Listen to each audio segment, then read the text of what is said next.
आज शुक्रवार की शाम डॉक्टर्स के नाम कार्यक्रम पर सबको स्वागत करता हूं। ये शुक्रवार के शाम डॉक्टर्स के नाम कार्यक्रम चिकित्सा स्वास्थ्य विभाग, राज्य स्वास्थ्य एवं परिवार कल्याण संस्थान और यूपीटीएसयू को माध्यम से प्रत्येक शुक्रवार शाम को 6 बजे से 7:30 बजे के बीच में यूट्यूब के माध्यम से लाइव प्रसारण किया जा रहा है। अभी तक state institute of health and family welfare के माध्यम से 5 एपिसोड सफलतापूर्ण से संपन्न हुआ। आज 6th एपिसोड है। ये 6th एपिसोड पर ओरल हेल्थ एंड हाइजीन के संबंध में विस्तार से बताने के लिए मैं state institute of health and family welfare का ओर से प्रोफेसर शैली महाजन जी, प्रोफेसर एंड हेड दंत चिकित्सा विभाग RML लखनऊ को आमंत्रित करना चाहता हूं।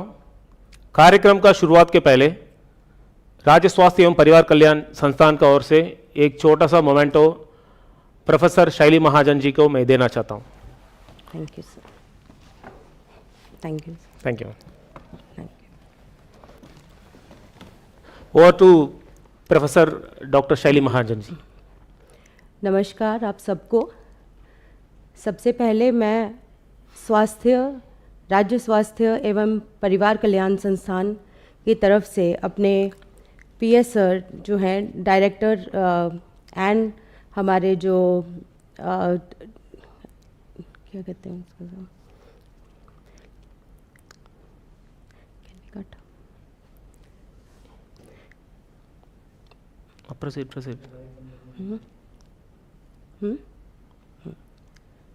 क्या हुआ? बोलिए बोलिए। हमारे पार्थिव सेन सर जो हैं प्रिंसिपल सेक्रेटरी, उनका सबसे पहले शुक्रिया करना चाहती हूँ। हमारे डायरेक्टर सर डॉक्टर राजा गणपति सर, जिन्होंने हमें मौका दिया, हमारे समस्त उत्तर प्रदेश सरकार का, Uttar Pradesh technical service unit का, जिन्होंने हमारी ये टेक्निकल सपोर्ट की है, उनका, हमारे साथ जुड़े जितने भी ऑडियंस हैं लाइव, हमारे डॉक्टर्स, पैरामेडिकल, जितने भी हमारे भाई बंधु सब जुड़े हैं, और जितनी भी हमारी जितनी भी हमारी लाइव ऑडियंस है जो जुड़ी हुई है, उन सब का तहे दिल से शुक्रिया। ये शुक्रवार की शाम डॉक्टर्स के नाम एक ऐसी मुहिम है जो की गई है स्वास्थ्य विभाग की तरफ से, जिसमें प्रत्येक वीक एक टॉपिक लिया जाता है। एंड इस बार हमने ओरल हेल्थ एंड हाइजीन, जो कि एक बहुत बेसिक टॉपिक समझा जाता है बट इतना भी बेसिक नहीं है, उसके बारे में हम लोग बात करेंगे। तो हम लोग शुरुआत करते हैं। पहले तो अपना इंट्रोडक्शन दे ही दिया है। I am doctor Shelly Mahajan, sir ने बहुत काइंडली इंट्रोड्यूस किया है।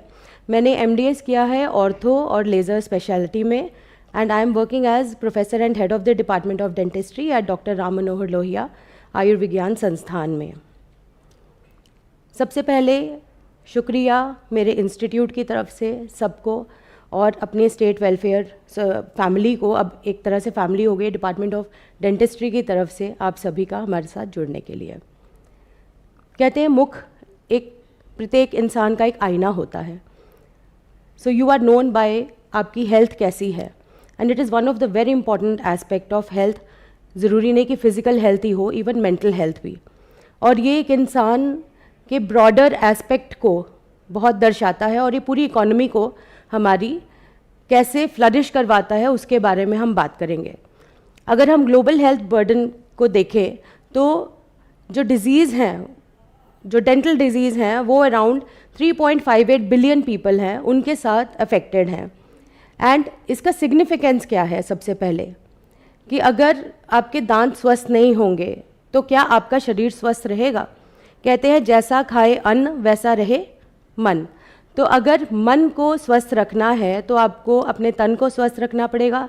एंड इनमें दांत हमारे लिए पूरे मोतियों जैसा काम करते हैं। They not only help us कि वो च्यू कर रहे हैं, ना कि टेस्ट सेंसेशन, स्वॉलोइंग, डाइजेशन, हम खाना कैसे घोटते हैं, वो सब में, स्माइल में, स्पीच में, हमारे नॉर्मल जो व्यवहार है उन सब में भी हमें बहुत साथ देते हैं।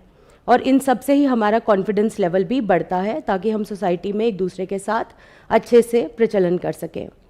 हमारा न्यूट्रिशन जो है वो हमारी क्वालिटी ऑफ लाइफ को भी अफेक्ट करता है। और ऐसा कई बार देखा गया है कि काफ़ी सारे सिस्टमिक डिजीज़ जो होते हैं उन सब का हमारी ओरल हेल्थ के साथ बहुत लिंक माना गया है। रेगुलर केयर जो है वो बहुत ज़रूरी है और उसी के लिए हम यहाँ पे सब जुड़े हैं। हम सब ने अपना एक टाइम दिया है, निर्धारित किया है ताकि हम इसके बारे में बात करें। अब आते हैं कि प्रॉब्लम्स क्या है जो ओरल हेल्थ से रिलेटेड है, कि अगर पुअर ओरल हेल्थ है जैसे आपकी, तो उससे क्या मतलब इफ़ेक्ट हो सकता है। तो ये जानेंगे कि 40 to 45% ऑफ पॉपुलेशन जो है उनमें डेंटल केरीज, जिसको दांत का कीड़ा कहते हैं कई बार कि कीड़ा लग गया दांत में, एक्चुअली वो कीड़ा नहीं होता है, वो ऊपर की जो सतह होती है दांत की उसको डिमिनरलाइज करता रहता है एंड ये आपके पेन और डिस्कम्फर्ट होता है। अब आप सोचिए मैं ही यहाँ पे बैठी हूँ, अगर मुझे दांत में कोई प्रॉब्लम होगी तो क्या मैं अच्छे से लेक्चर ले पाऊँगी? मेरा ध्यान बार बार अपने दांत की तरफ जाएगा। तो ये एक प्रॉपर मेरी दिनचर्या को भी अफेक्ट करता है। मोर देन 90% जो लोग हैं उनमें दांतों की समस्या के साथ साथ मसूड़ों की समस्या और मसूड़ों के नीचे जो हमारी हड्डी होती है उसमें भी प्रॉब्लम पाई जाती है। कई सारे जो रिस्क हैं फैक्टर्स, उनमें जो मसूड़ों की समस्या होती है वो काफ़ी सारे रिस्क फैक्टर्स को इन्हांस करती है, जैसे कि हार्ट डिजीज़ हो गए, हमारे मुख के कैंसर हो गए, डायबिटीज़, गम डिजीज़, दांत का बहुत जल्दी चला जाना, मुंह की दुर्गंध आना, डिके डेंटल का, एंड कई बार लंग इन्फेक्शंस के साथ, और ये सब लेके ब्रेन स्ट्रोक्स में भी डेवलप हो सकते हैं। 19 से 32% पॉपुलेशन जो है वो जो हमारी है जो 65 ईयर्स के अबव है वो सारी इडेंचुलस कई बार होती जा रही है एंड इसका कई चीज़ों में मूल आता है हमारे खान पान के ऊपर। पहले जब होते थे बड़े बुजुर्ग तो क्या खाते थे, हम लोग जब बच्चे थे तो क्या खाते थे, चने खाते थे, गन्ना खाते थे, कई ऐसी चीज़ें हमारे फूड हैबिट्स में होती थी जो कोर्स डाइट होती थी। पर जब हम लोग अब की शिफ्ट में हो गए हैं, now it is like fast food का वही सारी चीज़ें जो हैं वो हमारे स्वास्थ्य को बिगाड़ रही हैं। डायबिटीज़ और पेरिडोंटल डिजीज़ जो हैं ये सब आपकी मुख्यतः जितने भी सिस्टमिक प्रॉब्लम्स हैं उन सब को इफ़ेक्ट करते हैं एंड ये बहुत डिफ़िकल्ट हो जाता है कि आपके ब्लड शुगर लेवल्स को कंट्रोल किया जा सके। कमिंग टू नेक्स्ट, कुदरत ने हमें किस तरह के दांत दिए हैं। भगवान बहुत ही अच्छे से उन्होंने शातिर तरीके से हमारी दांतों की संरचना की है। आगे के दांत होते हैं विच आर इंसाइजर्स, मेरे पास ये मॉडल है जिसमें दिखाने के लिए कि आगे के दांत हैं, तो आगे के दांत हैं काटने के लिए, ठीक है, और जो भी हमारे कॉर्नर स्टोन्स होते हैं वो है कैनाइन्स, ये है फाड़ने के लिए। आपने कभी भी अगर ड्रैकुला का चेहरा या किसी वैम्पायर का चेहरा अगर आप बनाएंगे तो इन्हीं कैनाइन्स को बहुत शार्प कर दिया जाता है और ये मेनली कार्निवरस जो फाड़ने के जो मीट ईटर्स होते हैं उनके लिए ज़्यादा उसमें रहते हैं।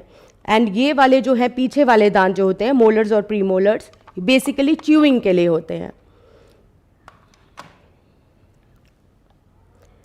हमारी वी आर टाइफोडॉन, मतलब जो भी है डाइफो रहते हैं इंसान में, primary teeth and permanent teeth. Primary teeth वो होते हैं जो बच्चे में दूध के दांत होते हैं, इनको मिल्क टीथ या डेसिडुअस टीथ भी कहा जाता है, और ये 20 होते हैं, ऊपर में 10, जबड़े में और नीचे में 10।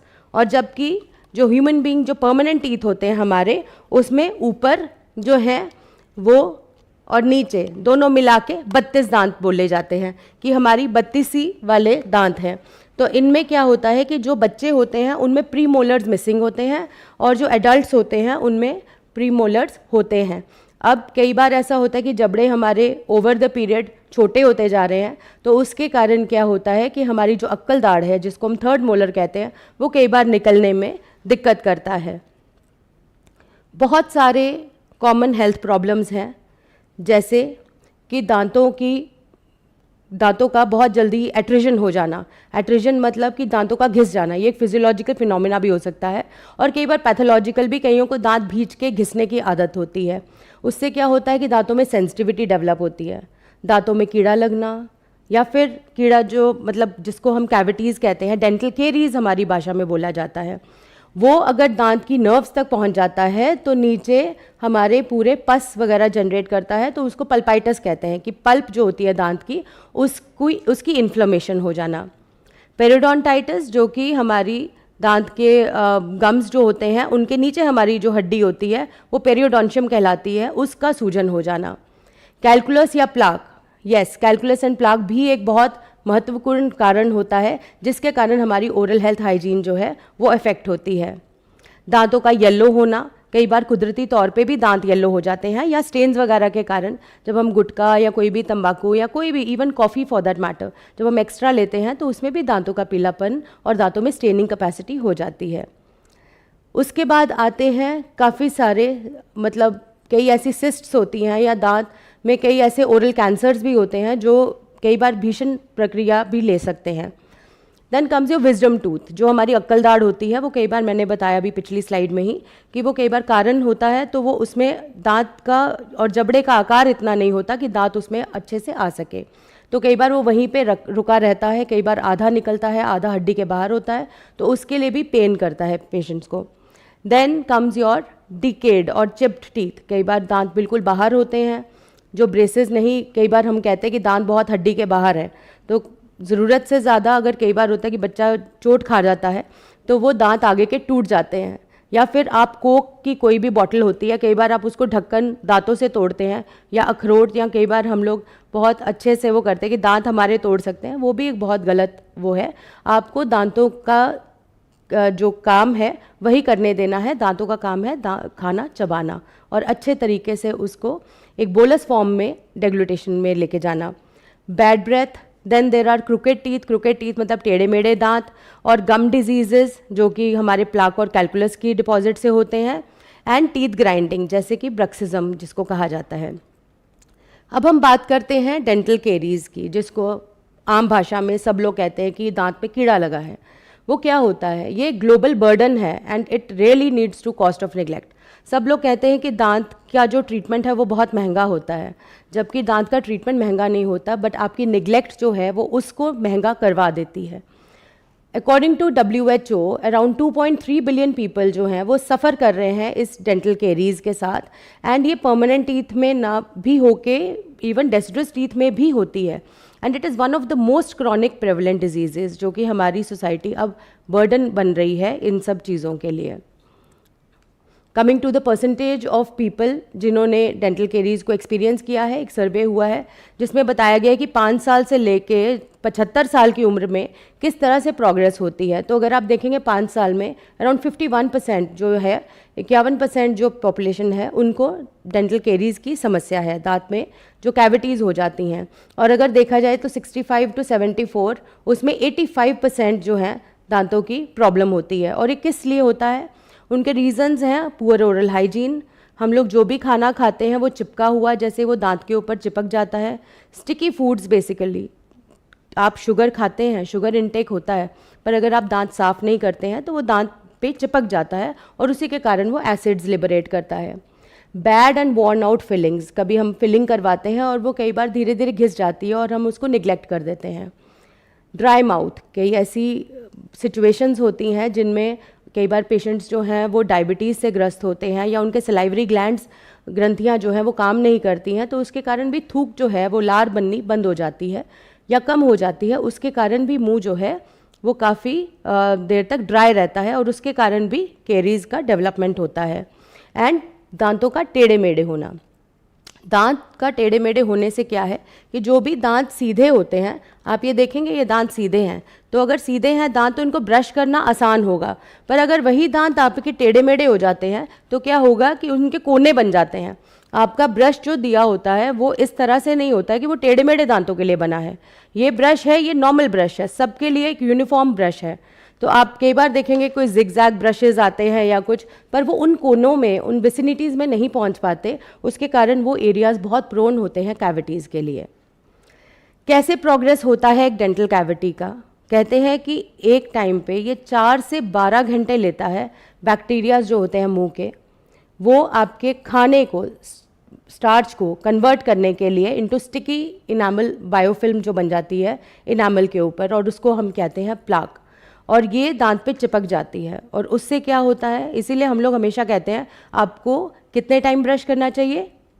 2 times, okay, 2 times for 2 minutes and twice a day, 2 times twice a day, morning and evening, ताकि जब आप रात का खाना खाते हैं उसके बाद आपने ब्रश कर लिया तो ये बायोफिल्म बनने के चांसेस थोड़े कम होते हैं। पुअर ओरल हाइजीन जो है वो बैक्टीरियाज को मतलब प्लाक में कन्वर्ट करती है, और ये प्लाक जो है वो दांत के ऊपर जब चिपक जाती है तो एसिड्स लिबरेट करती है, और ये एसिड जो है वो बाद में मिनरल्स की जो है दांत की, जैसे ये अगर आप देखेंगे ना, कुदरत ने कितने अच्छे से संरचना की हुई है कि ऊपर की एक परत है जिसको हम इनामल कहते हैं, और ये हार्डेस्ट पार्ट है दांत का। डेंटिन होती है जो बिल्कुल दांत के इनामल के नीचे होती है, और ये एक सॉफ्ट पार्ट होता है, और इसी में कई नर्व वेसल्स के ओपनिंग होती है। इसी के कारण हमें कई बार सेंसेशन का एहसास होता है जिसको हम सेंसिटिविटी कहते हैं। और ये है पल्प, इसमें सारी वाइटैलिटी होती है, सारी नर्व एंड ब्लड वेसल्स इसमें जाती हैं। तो जब भी कैविटी यहाँ पे प्रोग्रेस करती है इनामल में, तो ये आपको एक छोटा सा काला सा एक गड्ढा सा दिखेगा, चाहे आपके फूड खाना फंसता है उसके अंदर या नहीं फंसता है, वो एक रीज़न हो सकता है। नहीं तो यहाँ पे गड्ढा एक काला सा दिखता है जिसमें लगेगा कि यहाँ पे कुछ तो कालापन है और स्टेन जैसा लगेगा। ये सेल्फ क्लेंजिंग होते हैं, आपको दर्द हो भी सकता है और नहीं भी हो सकता है। जब ये थोड़ा और प्रोग्रेस होता है तो क्या होता है, आपको सेंसिटिविटी होती है, झुंझुनाहट होती है। अगर आप कुछ खट्टा या ठंडा आप खाते हैं तो आप कई बार नहीं खा पाते हैं क्योंकि आप बताते हैं कि इसमें सेंसिटिविटी हो रही है, इसका मतलब कि वो डेंटिन के पास में है। इसमें भी जब पेशेंट हमारे पास आता है तो फिलिंग से हम ठीक कर सकते हैं पेशेंट को। फिर आता है advanced, that is when it is reaching the pulp, और जब ये पल्प के पास पहुंचता है तो क्या होता है, फिलिंग इनफ नहीं होती है उसमें, इसका मतलब कि ये दांत की वाइटैलिटी को अब हैम्पर कर रही है, तो इसलिए इसको किसी और ट्रीटमेंट की ज़रूरत है जिसको हम कहते हैं कि रूट कैनाल ट्रीटमेंट। और ये बहुत ही पेनफुल कंडीशन होती है, और कई बार इतनी ज़्यादा प्रोग्रेस हो जाती है कि अंदर नीचे जाके एक एब्सेस हो जाती है, और इसमें बहुत ही भयानक दर्द होता है। अगर आप देखेंगे तो नीचे वाले दांत में अगर हो रही है या ऊपर वाले में, आप काम नहीं कर पाते हैं, और कई बार बहुत भीषण स्वेलिंग भी हो जाती है। और अगर ये स्वेलिंग बहुत ज़्यादा हो तो कई बार वाइटल स्ट्रक्चर्स जो हैं उनको भी कई बार कंप्रेस करती है, तो कई बार उसको लुडविग एंजाइना या सेलुलाइटिस भी, वो भी एक लाइफ थ्रेटनिंग चीज़ है। तो कोई भी चीज़ का आप देखें ना, तो स्टार्टिंग में जो प्रोग्रेस था that is from a small एक छोटा सा कैविटी इतना भीषण रूप ले सकता है, उसको अगर आप ध्यान में रखेंगे तो काफ़ी चीज़ों से आप बच सकते हैं। एक अनदर कंडीशन है जिंजाइवाइटिस। जिंजाइवा हम अपने गम्स को कहते हैं, and itis is the inflammation. तो ये है कि जिंजाइवा की इन्फ्लेमेशन, गम्स की सूजन को, ये किस लिए होता है कि हमारा प्लाक एंड डेवलप जो हो जाता है दांतों में वही आसपास रहता है, और काफ़ी बायोफिल्म्स को या बैक्टीरियाज को जो ओरल फ्लोरा होती है उसको कई बार इन्फ्लेम करता रहता है, और इसी कारण उनके इन्फेक्शन के कारण ये प्रॉब्लम हो जाती है। ये कम्प्लीटली रिवर्सिबल प्रोसेस है। आप ब्रशिंग करते हैं, क्लीनिंग करते हैं, या आप ओरल प्रोफिलैक्सिस करवाते हैं professionally, this is completely reversible. And कई बार कैसे हमें पता चलता है, गम्स में ब्लीडिंग हो जाती है, सूजन हो जाती है, ये एक फिजियोलॉजिकल फिनोमिना भी हो सकता है, जैसे कि आपकी प्रेगनेंसी, उसमें हार्मोनल अगर चेंजेस होते हैं पेशेंट में, या फिर प्यूबर्टी एक स्टेज ऐसी आती है जिसमें हार्मोनल चेंजेस के कारण भी जिंजाइवा में इन्फ्लेमेशन हो जाती है। कई बार ड्रग इंड्यूस भी, पेशेंट्स कई बार एपिलेप्टिक ड्रग्स के ऊपर होते हैं या निफिडिपिन और इन सब पे, तो कई बार उनके कारण भी जिंजाइवा में इन्फ्लेमेशन आ जाती है। तो उस कंडीशन में क्या है कि आपको दांतों की बहुत ध्यान रखना है, आपको प्रोफेशनली जाके उनको क्लीन करवाना है। पेरियोडोंटाइटिस, अब मैंने बताया कि जिंजाइवाइटिस जो है वो रिवर्सिबल है। अब पर अगर हमने ध्यान नहीं दिया तो क्या होता है, प्लाक और ये कैल्कुलस स्टार्टर वगैरह डिपॉजिट होके दांत की नीचे की सतह जो हमारी जड़ होती है उसके पास जाता है। ऊपर का जो सतह जो हमें दांत मुंह में दिखता है वो हमारा क्राउन एरिया होता है, जबकि 3/4 जो दांत है वो हड्डी के अंदर होता है। तो इसमें प्लाक कैल्कुलस जैसे ही डिपॉजिट होता रहता है और ये इन्फ्लेमेशन करता रहता है, तो क्या करेगा, इस एरिया में इन्फेक्शन कॉज कर देगा। और जैसे जैसे ये नीचे की हड्डी गलाता रहता है तो क्या होता है, हमारा बोन लेवल जो है दैट गेट्स लॉस्ट, एंड हड्डी के अंदर ही दांत होते हैं, अगर हड्डी ही नहीं होगी तो दांतों का क्या आकार होगा। तो बिना किसी कैविटी के, बिना किसी प्रॉब्लम के हम दांत को लूज कर रहे हैं just because we have not taken enough care of it, and it affects 3 out of 4 people. आप समझिए, आप भी अगर इससे ग्रस्त हैं तो क्या हो सकता है। एंड 70% टूथ लॉस का ये कारण है। क्या होता है, मतलब ये पूरी पॉकेट्स बना देता है दांत में, और ये भी अगर हमारी एपेक्स तक पहुंच गया तो उसमें भी फिर रेट्रोग्रेड मतलब हमें रूट कैनाल ट्रीटमेंट्स करने पड़ते हैं इनमें। ये जेनेटिक भी हो सकता है, ऑटोइम्यून डिजीज़ के कारण भी, and there are many autoimmune disease which are been linked with this periodontitis. हमारा लो सलाइवा फ्लो, कुछ मेडिकेशंस ऐसी होती हैं जिनमें हमारे सलाइवरी ग्लैंड्स को इफ़ेक्ट करती हैं, उसके कारण भी अगर सलाइवा कम होगा तो उसमें भी इन्फ्लेमेशन के चांसेस ज़्यादा होते हैं।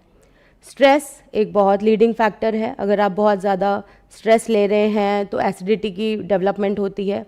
कई ऐसे रिफ्लक्स एक्शंस होते हैं, जैसे एसिड रिफ्लक्स जो होते हैं, गैस्ट्रो मतलब इंडाइजेशन हुई या रिफ्लक्स मैकेनिज़म्स होते हैं, उनके कारण भी आपका इनामल जो है वो इरोड करता है। आप बहुत ज़्यादा कोक लेते हैं, स्मोक करते हैं, या वायरल इन्फेक्शंस के कारण भी ये प्रॉब्लम आ सकती है। अदर कंट्रीब्यूटिंग फैक्टर्स क्या होते हैं, जैसे गम्स की आप सफाई नहीं रख रहे हैं, आप मसूड़ों की सफाई नहीं रख रहे, ब्लीडिंग हो रही है, या इन सीवियर केसेस इवन कई ऐसी बार भी हो जाता है कि दांतों में हड्डी का मतलब कमी के कारण दांत जो हैं वो आगे पीछे होना शुरू हो जाते हैं। देयर इज डेंटल मूवमेंट, और इसमें हम लोग को स्प्लिंट करना पड़ता है। पहले तो उस एरिया को फ्री करना पड़ता है किसी भी बैक्टीरिया से, and then we can go for that. कई ऑटोइम्यून डिजीजेस भी होते हैं जिनमें CD4 लिम्फोसाइट्स जो होते हैं उनका काउंट अगर 200 सेल से ज़्यादा कम हो जाता है तो वो भी एरिया मतलब उसमें भी पेरियोडोंटल प्रॉब्लम्स का होना जायज़ है। और xerostomia, that is dry mouth, तो I told you about that कि अगर आपको कोई सिस्टमिक डिजीजेज भी हैं, जैसे कि आपको अगर हाइपरटेंशन है या फिर आपको डायबिटीज़ मेलाइटस जिसको हम शुगर की बीमारी कहते हैं अगर है, तो भी उन एरियाज़ में पेरियोडोंटल प्रॉब्लम्स का होना जायज़ है। देयर हैज़ बीन अ सर्वे कि ओरल हेल्थ जो है उसका रिलेशन क्वालिटी ऑफ लाइफ के साथ है। ये बताया गया है कि अगर सपोज़ करिए अगर एक बच्चा ही है, उसके दांत बाहर हैं और वो होंठ अच्छे से बंद नहीं कर पाता है, तो क्या होता है, बच्चे आसपास के चिढ़ाते हैं, वो अच्छे से खाना डाइजेस्ट नहीं कर पाएगा या फिर अंडर कॉन्फिडेंट होगा। और वहीं पे ही एक कोई है जिनके दांत बहुत स्वस्थ हैं, उनको एक्सेप्टेंस भी मिलती है, उनका कॉन्फिडेंस भी बढ़ता है। और कई बार ऐसा होता है कि मुस्कुराहट को हम बहुत ज़्यादा अहमियत देते हैं और देनी भी चाहिए, क्योंकि उसी से ही हमारी पहचान भी होती है। तो अगर आप कई बार मतलब ऐसे करेंगे कि ओरल हेल्थ जो है वो डेली लाइफ को बहुत सिग्निफिकेंटली अफेक्ट करती है, क्योंकि आपका खान पान से लेके बात करना, इवन मैं अभी भी बात कर रही हूँ तो कैसे बात कर रही हूँ, मेरी वोकल कॉर्ड्स जो भी वॉइस प्रोड्यूस कर रही हैं तो वो मेरे दांतों पे जाके टकरा रही है।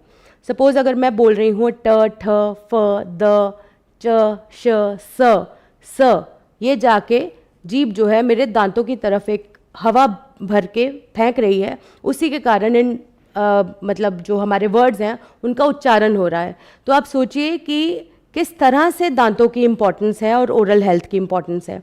अगर यही एक पुअर ओरल हेल्थ होगी, डिस्कम्फर्ट होगा, तो क्या होगा, पेशेंट जो है वो अनकॉन्शियस फील होगा करेगा। अगर मेरे मुंह से दुर्गंध आ रही होगी तो जैसे डायरेक्टर सर बैठे हुए तो शायद मैं उनसे प्रॉपर्ली बात भी नहीं कर पाऊंगी और मेरे कॉन्फिडेंस लेवल में भी एक थोड़ा सा लिमिटिंग फैक्टर आ जाएगा। मुझे अगर कोई बोल देता कि आपके दांत बाहर हैं या टेढ़े मेढ़े हैं या आपके मुंह से दुर्गंध आ रही है, तो शायद उस वे में मैं उसी चीज़ को मैं कन्वर्स करके उसको शाइनेस का वो अहमियत देके उसकी तरफ नहीं इतना ध्यान रखूंगी और ये मेरी क्वालिटी को इम्पेयर करेगा। I may become anxious, I may become, unhappy in life, and that is also leading to, a demoralization in your life. क्या है माउथ और बॉडी का कनेक्शन? देर आर कहते हैं 90% जो केसेस हैं वो सिस्टमिक डिजीज़ जो हमारे सिस्टम से रिलेटेड होते हैं, not only to one particular organ in particular but it is systemic, they are related to your mouth and body connection. और ये कौन कौन से हैं? एंडोकार्डाइटिस ताकि हार्ट की प्रॉब्लम्स, डायबिटीज़ हो गया, निमोनिया जो लंग्स की इन्फेक्शंस के साथ होता है, कार्डियोवैस्कुलर डिजीज़ेस, काफ़ी ऑटोइम्यून डिजीज़ जैसे कि हमारे HIV, एड्स एंड ऑस्टियोपोरोसिस, और ये सब का लिंक है हमारी ओरल हाइजीन के साथ। क्या है oral manifestations of systemic disease? सबसे पहले जब सिस्टमिक डिजीज़ेज़ को लिया जाता है तो कहते हैं कि ये सबसे इमीडिएट ओरल हेल्थ जो होती है, आपका मुख जो है वो आईना होता है, सबसे ईजिली पकड़ में आ सकते हैं अगर आप इनको इंडिकेटर्स को पहचानें। हमारे साथ कई ऐसे डॉक्टर्स जुड़े हुए हैं, आपके पास जब भी पेशेंट आता है तो आप उनको जब देखते हैं या बात करते हैं तो आपको मुंह के लिए आपको कुछ एक्स्ट्रा नहीं करना पड़ता है, पेशेंट ऑलरेडी आपसे बात कर रहा होता है, तो काइंडली ये पहचानिए कि ये क्या सिम्टम्स होते हैं, क्योंकि एक छोटा सा अल्सर कल को एक माइनर सी चीज़ भी हो सकती है, it can be because of anaemia, ना कि it can be because of oral cancer also. So कई सारी चीज़ें हमारी जो हैं वो हमारी पकड़ में आ सकती हैं अगर हम सिर्फ उस चीज़ के अवगत रहें तो। Various systemic conditions can present with oral symptoms ranging from एक छोटी सी माइल्ड डिस्कम्फर्ट से लेके एक सीवियर पैथोलॉजी, और रिकग्नाइज करना इनको at early stage is very crucial, and इनसे क्या होता है कि प्रॉम्प्ट ट्रीटमेंट भी मिल जाता है पेशेंट को और एक बेटर मैनेजमेंट हो जाती है फॉर सिस्टमिक डिजीजेस।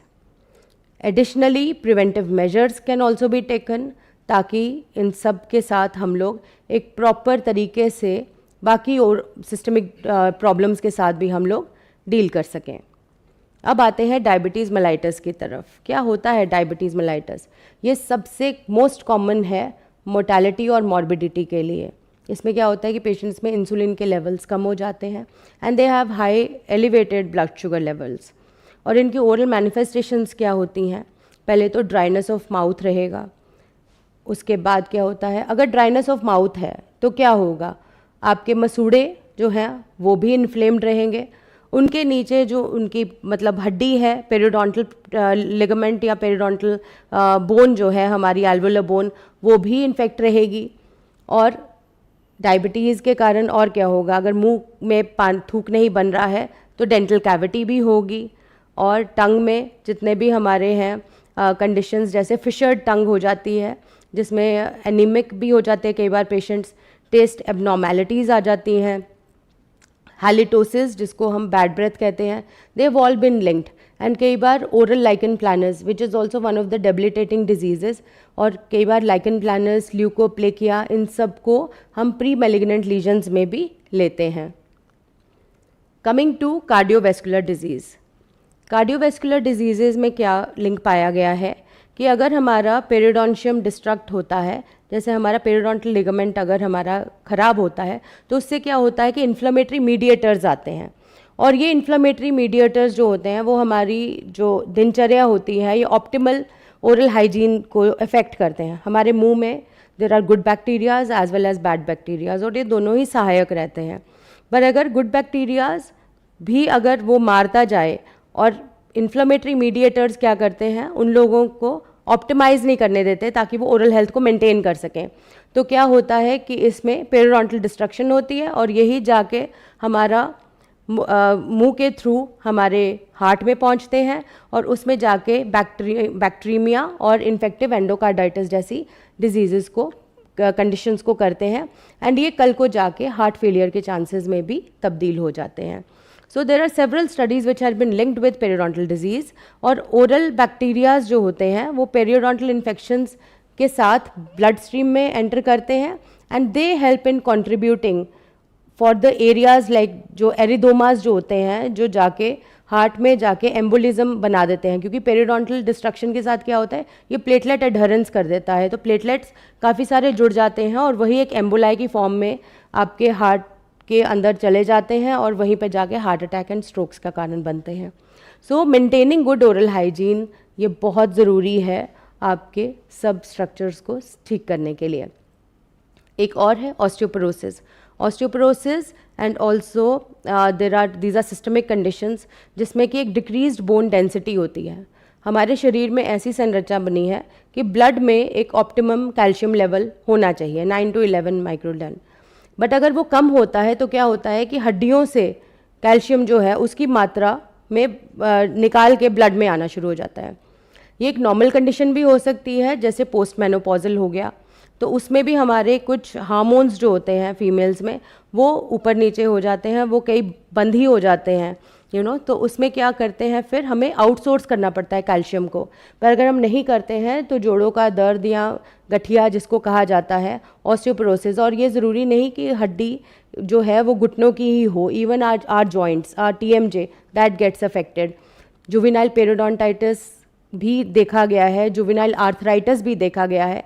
ऐसे कई ऐसे कंडीशंस हैं जिसमें कि ऑस्टियोपोरोसिस के चांसेस होते हैं। तो क्या होता है, हड्डी भुरना शुरू हो जाती है और उसमें क्या करते हैं कि अब दांत में भी हड्डी नीचे है ही है, गम्स के पास भी हड्डी है, वही हड्डी हमारे बॉडी में यहाँ पे भी है जो जॉइंट्स के पास है, हमारे टीएमजे एरिया में, वही हड्डी हमारे घुटनों में भी है, वही हड्डी हमारे एल्बो में भी है।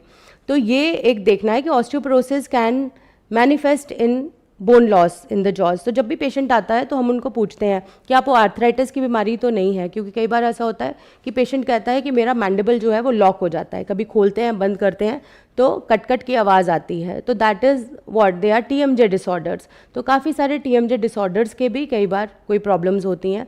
It can be related to your bone और उनकी डिस्क के साथ भी रिलेशन होता है। और कई बार ऐसा होता है कि मतलब अगर रेगुलर चेकअप नहीं किया गया और उनके विटामिन और कैल्शियम, विटामिन डी का मात्रा और कैल्शियम का मात्रा ये रेगुलरिटी में रखना चाहिए। अगर इनमें कोई भी कमी पाई जाती है तो विटामिन डी के 60,000 IU के सैशेज भी आते हैं। इवन वी हैव शॉट्स, वो आप पेशेंट को बोल सकते हो वीकली लेने के लिए। And 500 grams of milligram of calcium OD ले सकते हैं पेशेंट को। Coming to HIV and AIDS, we all know what exactly it is. They are one of the most dreaded things which are given, and patients कई बार इनमें anti viral उस पे होते हैं थेरेपी पे। तो इसमें various oral manifestations are there, जैसे कि oral candidiasis, oral hairy leukoplakia, periodontal diseases, and these oral conditions can compromise oral health and quality of life for the patients. और इसको हम लोग विस्तार में अभी बात करते हैं। कमिंग टू ओरल कैंडिडियासिस और ओरल थ्रश, ये एक फंगल इन्फेक्शन है। नॉर्मल भी हो जाती है अगर पेशेंट में डायबिटीज़ मेलाइटिस या शुगर की प्रॉब्लम जिसको कहते हैं वो हो, या पेशेंट बहुत देर से बेड रिडन हो। कई बार दांत नहीं होते हैं पेशेंट में और कई बार खाना खाते हैं तो वो जम जाता है, या दांत जो है वो बहुत नुकीले शार्प होते हैं, पेशेंट मेंटेन नहीं कर पाता है। एक्सीडेंटल केसेस में पेशेंट्स कई बार एडमिटेड होते हैं and oral hygiene goes for a toss, उनको नहीं ध्यान रखा जाता है, क्योंकि मेनली उनके जो फर्स्ट वाइटल्स जो होते हैं उन्हीं को प्राथमिकता दी जाती है एंड ओरल हेल्थ को इतना नहीं ध्यान दिया जाता है। कई पेशेंट्स मुंह खोल नहीं पाते हैं, उनको कई बार हम राइल्स ट्यूब और इन सब से फीड करा रहे होते हैं, and that time also there is fungal infection which is increasing day by day, and this is the most common oral lesion जो कि होती है अगर टंग साफ ना की जाए। और इसको भी there are other white lesions also जिसको ल्यूकोप्लेकिया कहा जाता है, and lichen planus, they are also one of the white lesions जो कि हमारे उसमें आते हैं। Coming to oral candidiasis in HIV patients as such, तो इसमें सबसे ज़्यादा क्यों होता है, क्योंकि मैंने बोला CD4 जो है लिम्फोसाइट्स, टी लिम्फोसाइट्स जो होते हैं जो हमारे क्रॉनिक डिजीज़ में काम करते हैं, उनका जो वॉल्यूम है, उनका जो सेल्स का वॉल्यूम है वो लेस हो जाता है। एंड टॉप्ड विद अगर पेशेंट को और भी कई कंडीशंस हैं जैसे कि टबैको का च्यूइंग का हैबिट है या अल्कोहलिक है और किसी कारणवश वो कॉर्टिकोस्टेरॉइड्स पे है, तो उसके कारण भी कई बार उनको प्रॉब्लम्स आ सकती हैं। और कंडीशंस क्या हैं, अगर पेशेंट डेंचर वेयरर हैं तो क्या है, अगर ये सफाई नहीं हो पा रही है, दे can also be one of the causes, जिसमें ये कॉलोनाइजेशंस हो जाती हैं इनमें बैक्टीरियाज़ की, और वो ऊपर की लेयर जो होती है ना उनमें एनारोबिक इन्वायरमेंट प्रोवाइड कर देते हैं, and that leads to increase in the mucous membrane permeability. और ये भी पैथोजेंस को फेलिसिटेट करता है कि आइए और यहाँ पे प्रॉब्लम्स करिए, ठीक है। तो उसके लिए आपको क्या करना है, you have to really take care of the oral hygiene well. हम लोग कई बार पेशेंट्स के साथ साथ उनके अटेंडेंट्स का भी मॉनिटर करते हैं। वार्ड में जितने भी अटेंडेंट्स हैं उनके पास जो ICU में सेटअप में पोस्टेड होते हैं टेक्नीशियन, जो सारे हमारे वार्ड अटेंडेंट्स होते हैं, उनके साथ भी हम लोग कई बार 1-on-1 मॉड्यूल करते हैं so that they take care of the oral hygiene well. Nourishment बहुत ज़रूरी है। एब्जॉर्प्शन अगर प्रॉपर नहीं हो पा रहा है तो माल नरिश्ड है, माल एब्जॉर्प्शन है या डेफिशिएंट डाइट है पेशेंट में, तो these are also one of the reasons. Patient anaemic है, there also the reasons which you have to take care, and they are the ones which actually decrease the quality and quantity of saliva and also the life. Patient खाना नहीं खा पाते हैं properly और उसके कारण और भी कई फंगल इन्फेक्शंस के कारण प्रॉब्लम आती है।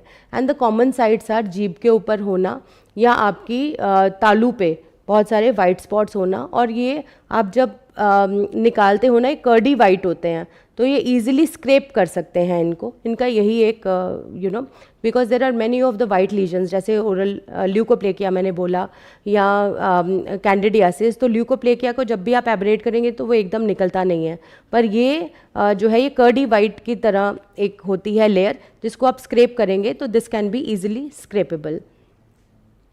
Coming to necrotising gingivitis which और नेक्रोटाइजिंग पेरियोडोंटाइटिस, इसमें क्या होता है, ये एक जनरलाइज्ड एक दांत से रिलेटेड भी हो सकता है एंड जनरलाइज्ड बहुत सारे दांतों के साथ भी रिलेटेड हो सकता है।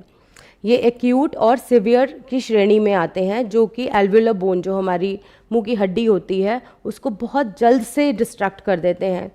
एंड इसमें बहुत ही डीप इंटेंस पेन भी होता है, ब्लीडिंग होती है, और इसमें जैसे ही हम एल्वुलर रिज को लूज़ कर जाते हैं, नेक्रोसिस हो जाता है, मुंह से दुर्गंध आता है, पेशेंट के दांत लूज़ कर जाते हैं, और कई बार पेशेंट्स को पता भी नहीं होता है। हमारे पास जब पेशेंट्स आते हैं तो मोस्टली जब दांत लूज़ हो रहे होते हैं, उनमें स्पेसिंग हो रही होती है, तो वो क्या बनवाने आते हैं, तार बनवाने आते हैं कि हमें ब्रेसेस लगवाने हैं दांतों में। And that time most of the time it is accidentally diagnosed, so हमारे में अवेयरनेस की ही कमी है, जो हम लोग पेशेंट्स को भी नहीं कर पाते हैं। ऐसा तो है नहीं कि पेशेंट्स डॉक्टर्स के पास गए ही नहीं कभी भी, पर क्योंकि डॉक्टर्स को भी कई बार पता नहीं होता है कि ये भी एक रिलेशन है ओरल हाइजीन का हमारे सिस्टमिक प्रॉब्लम्स के कारण, तो उसके साथ भी कोई प्रॉब्लम हो सकती है, तो उसमें कई बार आपको नज़रअंदाज नहीं करना है। ज़ीरोस्टोमिया, हमारे पास कई ऐसे पेशेंट्स आते हैं जो कि रेडियोथेरेपी के साथ मतलब कर रहे होते हैं, उनके ट्रीटमेंट में होती हैं, एंटी डिप्रेसेंट्स होते हैं, वो कई बार उसमें कर रहे होते हैं, एंटी हाइपरटेंसिव्स, डायूरेटिक्स में वैसे ही लैसिक्स को डाल दिया जाता है, तो काफ़ी जो है यूरिन के थ्रू हमारा वाटर जो है वो मतलब कम हो जाता है एंड माउथ ड्राई हो जाता है। There are many of them drugs, calcium channel blockers, they are the ones, opioids, NSAIDs। तो आप नॉर्मली भी अगर कुछ भी ऐसे करके आप कॉम्बीफ्लैम या कोई भी ऐसी चीज़ ले लेते हैं, उसमें भी कई बार हमारे जो सलाइवरी ग्लैंड्स हैं उन पे इफ़ेक्ट होता है। एंड स्केयर्स, जो सलाइवा स्केयर माउथ होता है, जिसमें कम सलाइवा होता है, उसमें क्या होता है, फिर हमारी जो त्वचा है, जो मुंह की और जीभ की, ये सब सूख जाती है और ये एरिथमेटस हो जाते हैं, इनमें लाल हो जाते हैं, कई बार पैची सर्फेसेस आ जाती हैं। हम लोग देखते हैं कि होंठ के पास में यहाँ पे एक कट जाता है, जिसको हम एंगुलर क्लाइटिस कहते हैं, और ये विटामिन डेफिशिएंसी के कारण भी हो सकता है, और ये एनीमिक पेशेंट है उनके कारण भी हो सकता है। और क्या होता है, पेशेंट जो है वो स्पाइसी खाना नहीं खा पाता है। हम लोग में बहुत अच्छी चीज़ होती है कि हमें अगर कोई चीज़ अगर पसंद नहीं आए ना, तो हम उसको डाइवर्ट कर देते हैं। आपको दांत बहुत बार कई बार इंडिकेशंस देता है, जैसे ठंडा गर्म आप अवॉइड करेंगे। अगर एक पब्लिक प्लेस में है और आपको एक ठंडा कुछ सर्व किया जाता है करने के लिए, आइसक्रीम दी जाती है, तो आप सब कह देते हैं कि हमें ज़रूरत नहीं है, but it is not because of that, it is because of the sensitivity, जो हम लोग बहुत जल्दी मॉड्यूलेट कर देते हैं। ऐसे ही हमारे कई ऐसी सिचुएशंस हैं, जैसे डायबिटीज़ का अनकंट्रोल होना, अगर आप उसको ध्यान नहीं दे पा रहे, आपका ब्लड शुगर लेवल अगर कंट्रोल में नहीं आता है, तो भी वो एक रीज़न हो सकता है जिसमें आपकी ओवरऑल हेल्थ में भी असर पड़ रहा है। डॉक्टर के पास जब भी आप आते हैं तो वो आपकी मेडिकल हिस्ट्री या डेंटल हिस्ट्री लेते हैं, उनमें से आपको संकोच नहीं करना है। जस्ट बिकॉज आप सोचोगे कि 4 टेस्ट्स लिख देंगे डॉक्टर, इसलिए कई बार पेशेंट्स बताते भी नहीं हैं, पर उसमें नुकसान किसी डॉक्टर का नहीं, नुकसान पेशेंट का ही होता है। And even as doctors we are also having this prime motivation that we should be motivating our patients that they need to take care of their physical and mental and dental health. Additionally जब patients जो ज़ीरोस्टोमिया के साथ होते हैं, उनके taste buds जो हैं वो एकदम चले जाते हैं and they are like papilla free होती है उनकी टंग, तो टेस्ट की भी प्रॉब्लम आती है उनको, they can not feel taste, उनको इन्फ्लेमेशन होती है, बात करने में प्रॉब्लम होती है, और कई बार आप देखेंगे तो टंग बिल्कुल लाल सी होती है एंड वो भी एक रेड एडिमेटस सी टंग होती है। सलाइवरी इम्पेयरमेंट्स जो होती हैं उनके साथ डेंटल कैरीज़ की भी प्रॉब्लम होती है, और उसके साथ ही बहुत सारे और इन्वायरमेंट्स जैसे कि कैंडिडियासिस और पेरियोडोंटल डिजीज़ेज़। अब आप देखिए सब चीज़ें जो हैं एक दूसरे के साथ कितनी जुड़ी हुई हैं, आ जाके हम वही चीज़ें बार बार दोहरा रहे हैं।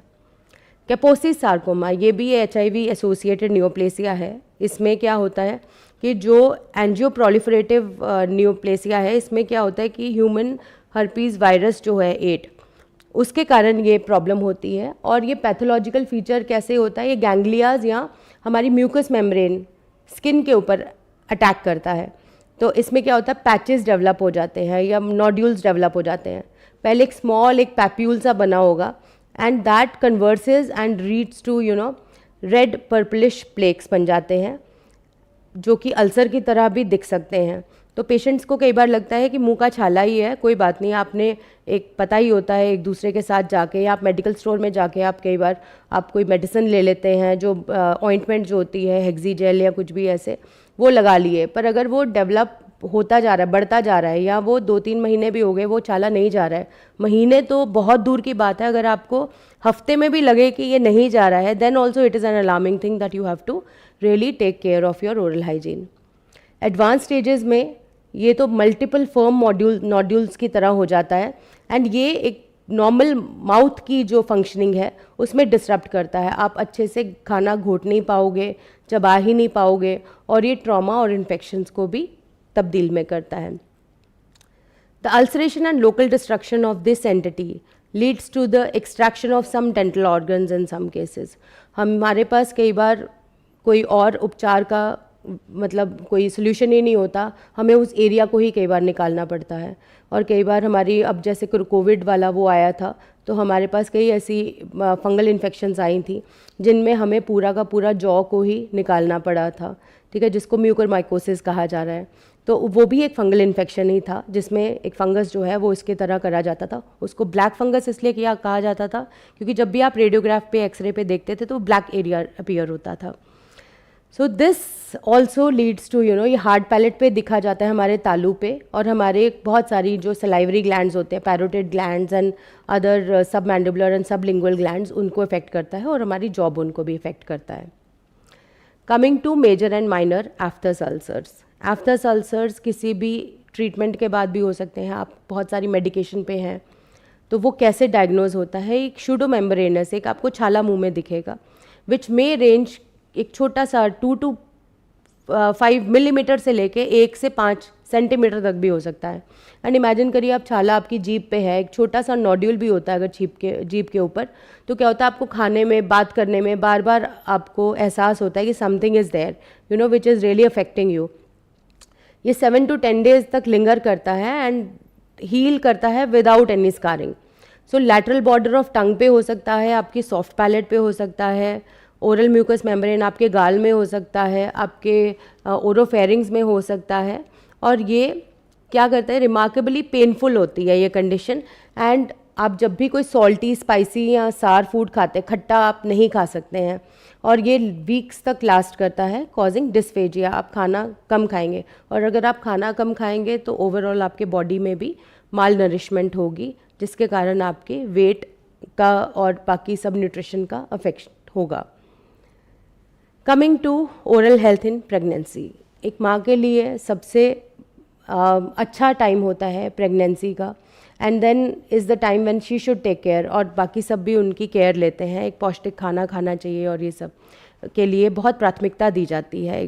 Proper medical facility, medical care, और अब तो काफ़ी सारी चीज़ों के साथ, हमारी इतनी एडवांसमेंट्स के साथ हमारे चीज़ों को मतलब बहुत प्रोग्रेस किया जा रहा है। बट अगर डेंटल हेल्थ को आप इग्नोर कर देते हैं तो वो एक इम्पॉर्टेंट एस्पेक्ट को आप डिले कर रहे हैं, और वो आगे जाके प्रॉब्लम होगी। हमारे पास कई बार पेशेंट्स आते हैं जो डेंटल ट्रीटमेंट्स इसलिए अवेल नहीं करा पा रहे because they are either on on the aim of getting fertility treatments ले रहे होते हैं, या फिर प्रेगनेंसी है, अभी फर्स्ट ट्राइमेस्टर चल रहा है एंड लास्ट ट्राइमेस्टर चल रहा है, और उसमें बहुत एक्यूट डेंटल पेन है।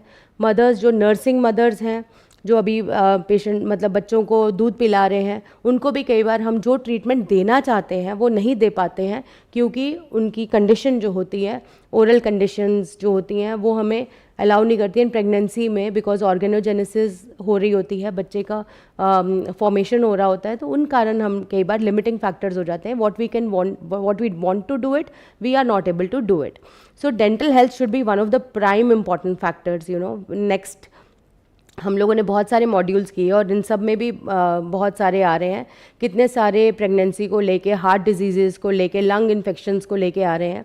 पर हमें आगे जितने भी गायनी डिपार्टमेंट वाले हैं उनको भी ये बोलना है कि जो भी पेशेंट्स आपके पास आते हैं उनको प्री नेटल केयर के साथ में आपको कहना है कि आपको डेंटल केयर भी बहुत ज़रूरी है, ठीक है। During pregnancy poor oral hygiene can lead to poor health outcomes and it has been seen that there are patients जिनमें हार्मोनल चेंजेस के कारण इन्फ्लेमेशन ऑफ गम्स, ये बहुत कॉमन कंडीशन है, and periodontal disease and cavities का होना मतलब normal है, नॉर्मल सी बात है। और अगर कोई प्री एग्जिस्टिंग डेंटल डिजीज़ होगा और वो अगर आगे जाके प्रोग्रेस कर रहा है तो that can be one of the limiting factors कि हम उसमें नहीं दे पा रहे हैं उनको जो ट्रीटमेंट वो दे सकते हैं। Now, oral conditions in pregnancy, it has been linked with birth defects and gum diseases. काफ़ी सारे, क्योंकि कई बार हार्मोनल चेंजेस हो रहे होते हैं, so there is something known as pregnancy tumour. ये दांतों के इन बिटवीन द टीथ जो हमारा इंटरडेंटल एरिया होता है वहाँ पे जाके इरप्ट हो जाता है। ये इसलिए होता है क्योंकि खाना फंस जाता है, हार्मोनल इम्बैलेंसेस के कारण गम्स की इन्फ्लेमेशन हो जाती है और जो भी खाना फंस जाता है उसमें क्लीन नहीं हो पाता है, and that liberates acids and bacterias की कॉलोनाइजेशन हो जाती है, पैथोजेंस लिबरेट होते हैं, and that leads to multiple health issues. ये कैसे मैनिफेस्ट करता है कि रेड स्वोलन इसको प्रेगनेंसी ट्यूमर भी कहा जाता है, तो पेशेंट्स कई बार एप्रीहेंसिव हो जाते हैं, अरे हमें ट्यूमर का मतलब कि कैंसर हो गया, तो ऐसा नहीं है। It is very reversible and it is because of एक बिनाइंग फॉर्म ऑफ ट्यूमर है, ठीक है। इसको एप्यूलिस भी कई बार कहा जाता है, एंड ये क्यों होता है? Because of shifting of hormones during pregnancy. अगर ये अनट्रीटेड होता है तो आगे जाके ये एल्वुलर एरिया को या पेरिडोंटल एरिया को भी अफेक्ट कर सकता है, और इसमें क्या होता है कि दांतों की हड्डी जो है गलना शुरू हो जाती है, and then it becomes loose and requires extraction. जो दांत बहुत अच्छा होता है किसी चीज़ के कारण नहीं जा रहा है, just because oral hygiene well नहीं है, इसीलिए हम दांत को निकालना ही हमारे पास ऑप्शन रह जाता है। Poor pregnancy outcomes include birth defects, क्योंकि अगर आपके दांत ही स्वस्थ नहीं है, आप पेन में हो, तो इमेजिन करो आप क्या खाना खाओगे। अगर आप वो नरिशमेंट वाला खाना ही नहीं खा पा रहे हो तो आपके अंदर एक जीव पल रहा है, and then you can not expect कि वो एक प्रॉपर हेल्दी चाइल्ड होगा। So that leads to preterm birth and low weight birth of defects of these kinds, and they are also linked to poor oral health. Coming to the dental cavities and pregnancy, कई बार होता है cavities हैं, वो कहते हैं हाँ हमें दांत में ठंडा गर्म तो लग रहा था पर हमने ध्यान नहीं दिया, and then because of delay of these then it gets into your dentin and your pulp, और कई बार इन्फ्लेमेशन के साथ आ जाता है। तो हमारे पास भी एक लिमिटिंग फैक्टर होता है कि माँ को देखे कि बच्चे को देखे, and then we tell them कि okay we can just put you on any anti inflammatory, उसमें भी हमारी लिमिटेशन रहती है। तो पैरासीटामॉल के अलावा हमारे पास कोई और ऑप्शन ही नहीं रहता कि हम मदर्स को दे सकें, और कहते हैं अभी टाइम निकालिए किसी तरह से। ड्यूरिंग मिड फेज में 3rd to 6th month is the time in the second trimester when we can actually execute. आप सोचिए अगर ये कैविटी है तो हमें अगर एक्सरे भी लेना हो तो भी हमारे पास लिमिटिंग फैक्टर है, हम एक्सरे नहीं ले सकते हैं उस टाइम पे क्योंकि रेडिएशन एक्सपोजर, जबकि अब रेडियोग्राफ्स हैं, RVG है उसमें 0.01% ही रहता है, but still we are to be on the safer side we always prefer not to take any radiograph. अगर दांतों की एक्सट्रैक्शन नहीं करनी है, दांत निकालना ही पड़ेगा, तो भी आपको LA देना पड़ेगा। तो वो सब चीज़ें बहुत लिमिटिंग फैक्टर्स होती हैं जो हमें केयर देने से अवॉइड करते हैं। दे हैव बीन सेड कि 1 out of every 4 मदर्स जो हैं वो चाइल्ड बेयरिंग एज में होती हैं जिनको अनट्रीटेड कैविटीज़ हैं और पता ही नहीं है क्योंकि डेंटल हेल्थ की अवेयरनेस ही नहीं है उनमें। During pregnancy due to changes in behaviour, जैसे कि ईटिंग पैटर्न्स, आप बहुत ज़्यादा ग्रिटी फूड नहीं खाना चाहते, आप इजी फूड खाना चाहते हो और आप ब्रशिंग नहीं कर पा रहे हो प्रॉपरली, तो क्या होता है कि ये मोस्ट सब्सेप्टेबल होते हैं केरीज़ के या कैविटीज़ के। And then more than 3 times इनमें कैपेसिटी भी होती है क्योंकि बहुत सारे हार्मोनल चेंजेस भी चल रहे होते हैं ताकि उनमें डेंटल कैविटीज़ हों। Coming to another aspect which is autoimmune disease, ये हमारे मतलब more than 100 different autoimmune disease हैं। क्या होता है ऑटोइम्यून डिजीज़ में? हमारा शरीर जो एंटीबॉडीज़ प्रोड्यूस करता है वो खुद ही उसके मतलब रक्षा करने के बजाय उन्हीं के शत्रु हो जाते हैं। So they our immune system goes for a toss, and oral signs जो होते हैं वो फर्स्ट मैनिफेस्टेशन होती है ऑटोइम्यून डिजीज़ में। एंड कितनी सारी कंडीशंस होती हैं जो, क्योंकि ऑटोइम्यून डिजीज़ जितने भी हैं सब आपके डिफरेंट एरियाज़ में तो इफ़ेक्ट करते ही हैं, बीट योर थायराइड ग्लैंड हो गया या बोन्स हो गई, आपकी मसल, स्किन, इन सब में इफ़ेक्ट करता है, आपके लंग्स, हार्ट, नर्व्स, आपके गैस्ट्रो इंटेस्टाइनल ट्रैक को, ब्लड को, एंड साथ साथ आपके बाकी पैरोटिड ग्लैंड हो गया, हमारी जो सलाइवरी ग्लैंड्स है उन सबको भी इफ़ेक्ट करता है। और ये दांत जो है वो भी इन्हीं सब चीज़ों से बना होता है। तो अगर दांत स्वस्थ रहेगा तो ये भी स्वस्थ रहेंगे, अगर ये स्वस्थ नहीं है तो दांत भी नहीं है। So there is a bidirectional exchange which goes on. So it can affect oral health, जो कि dry mouth, oral ulcers and gingival inflammation को ये कॉज करता है। और कई सारे ऑटोइम्यून डिजीज़ेज़ हैं जो मुंह की अलग अलग सतह पे काम करते हैं। एक है जो सलाइवा पे काम, हमारे थूक पे काम करता है, एक है जो हमारे मुंह के ऊपर काम करता है, और एक है जो हमारी डेग्लूटेशन पे, जो हमारी स्वॉलोइंग जो होती है उस पे करते हैं। आते हैं डिजीज़ेज़ दैट अफेक्ट सलाइवा। आपकी जो सलाइवरी ग्लैंड्स होते हैं उनमें हमारे मुख्यतः पैरोटिड ग्लैंड, सब मैंडिबुलर, सब लिंगुअल ग्लैंड्स होते हैं, ठीक है। और ये सब में एक कंडीशन होती है ऑटोइम्यून डिजीज़ में जिसको कहते हैं जॉर्डन सिंड्रोम। ये one of the second common autoimmune disease है। सबसे पहले हीमोलाइटिक एनीमिया को लिया गया है। और ये क्या होता है, इसमें सलाइवरी ग्लैंड्स जो होते हैं वो श्रंक हो जाते हैं या उनकी कैपेसिटी बहुत डिमिनिश हो जाती है सलाइवा प्रोड्यूस करने की।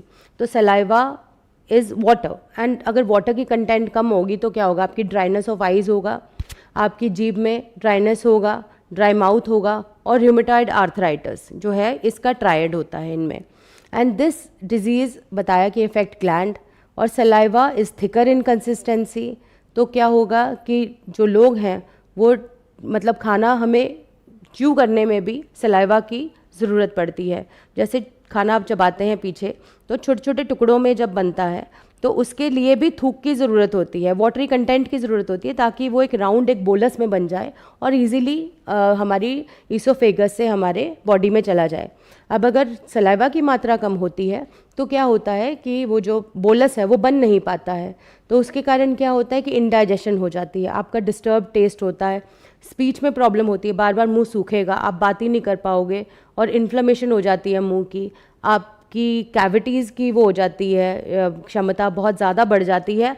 एंड इसमें एक स्पेसिफिक होता है cobble stone like appearance of tongue, जैसे एक छोटे छोटे बुल्लस टाइप के फॉर्म हो जाते हैं जीभ के ऊपर। And then good oral hygiene अगर इनमें नहीं मेंटेन की गई तो फंगल इन्फेक्शन के चांसेस भी हो जाते हैं।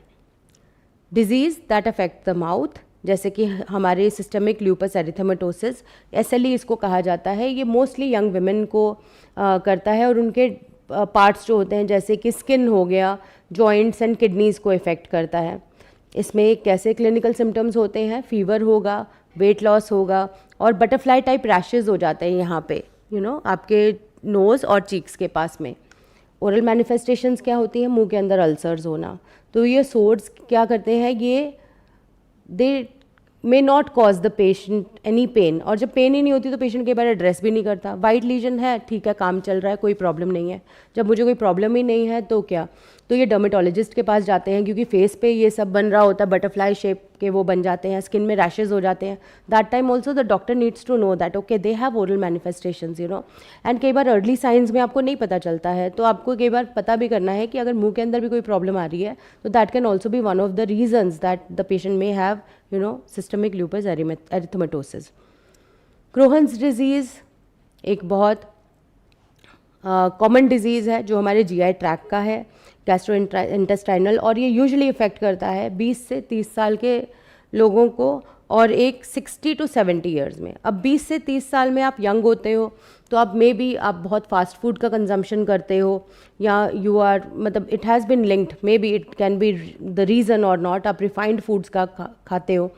और 60 to 70 में इसलिए दिया जाता है क्योंकि आपके दांत कई बार नहीं होते हैं, या मतलब आपकी जो डेंटल हेल्थ है वो थोड़ी सी कॉम्प्रोमाइज्ड होती है, तो उसके कारण क्या होता है कि आप जो भी खाना खा सकते हैं वो आप नहीं खा सकते हैं। तो ये मोस्टली ऑन ईजी फूड्स, जो सॉफ्ट डाइट होती है, तो उसके कारण भी कई बार डाइजेशन में प्रॉब्लम होती है। आप फाइब्रस फूड्स का कंजम्पशन कम करते हैं, उसके कारण ये प्रॉब्लम्स हो सकती हैं। और if it affects the oral cavity, 8 से लेके 29% लोगों में ये प्रॉब्लम आती है। एंड ओरल सिम्टम्स जो होते हैं वो क्या इंक्लूड करते हैं, मसूड़ों की स्वेलिंग हो जाना, अल्सर्स होना मुंह के अंदर, swelling of the lips, and these symptoms can cause difficulty in eating again, and can be one of the diseases which can be first to appear. तो Crohn's disease में बहुत सारे एरियाज़ मतलब ऐसे होते हैं जो मुंह के अंदर ही होते हैं, हमारी पैलेट और बाकी सब में जब हमारे जो अल्सर्स हैं वो डेवलप होते हैं, they can also be one of the signs. तो when the patient comes to us as dentist, तो हमारे लिए भी ईजी होता है कि हम लोग, और इम्पॉर्टेंट है कि हम लोग पेशेंट से हमेशा उनके सिस्टमिक डिजीज़ का भी एक ब्यौरा लें. आप बताएं कि आपको कोई प्रॉब्लम तो नहीं होती है, आपको कब्ज़ तो नहीं है, have you ever experienced any constipation, or what are your eating habits, so they are also one of the reasons which can help us in diagnosing whether they can be, क्योंकि patient हमारे पास आता है वो ulcer से आता है, तो as dentist even we need to know कि what are the different type of ulcers and what all other systemic conditions can be there जो इनके साथ लिंक की जा सकती है ताकि हम पेशेंट्स को रेफर कर सकें डिफरेंट डिपार्टमेंट्स में. डिजीजेज दैट अफेक्ट स्वॉलोइंग, एक हैशिमोटो करके डिजीज़ आता है, ये है inflammation of your thyroid gland.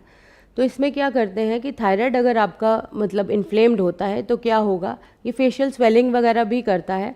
And thyroid is one gland which is the epitome of every gland for that matter.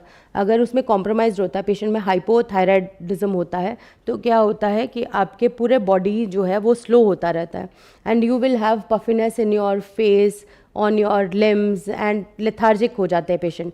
अगर यही हाइपर थायराइड हो जाता है तो वो भी डिफरेंट मतलब एक अलग ही प्रॉब्लम कॉज करते रहता है, जैसे आपकी swelling of the eyes, and कई बार आपके और मतलब इमीडिएट वेट लॉस हो जाता है, वो सब करता है.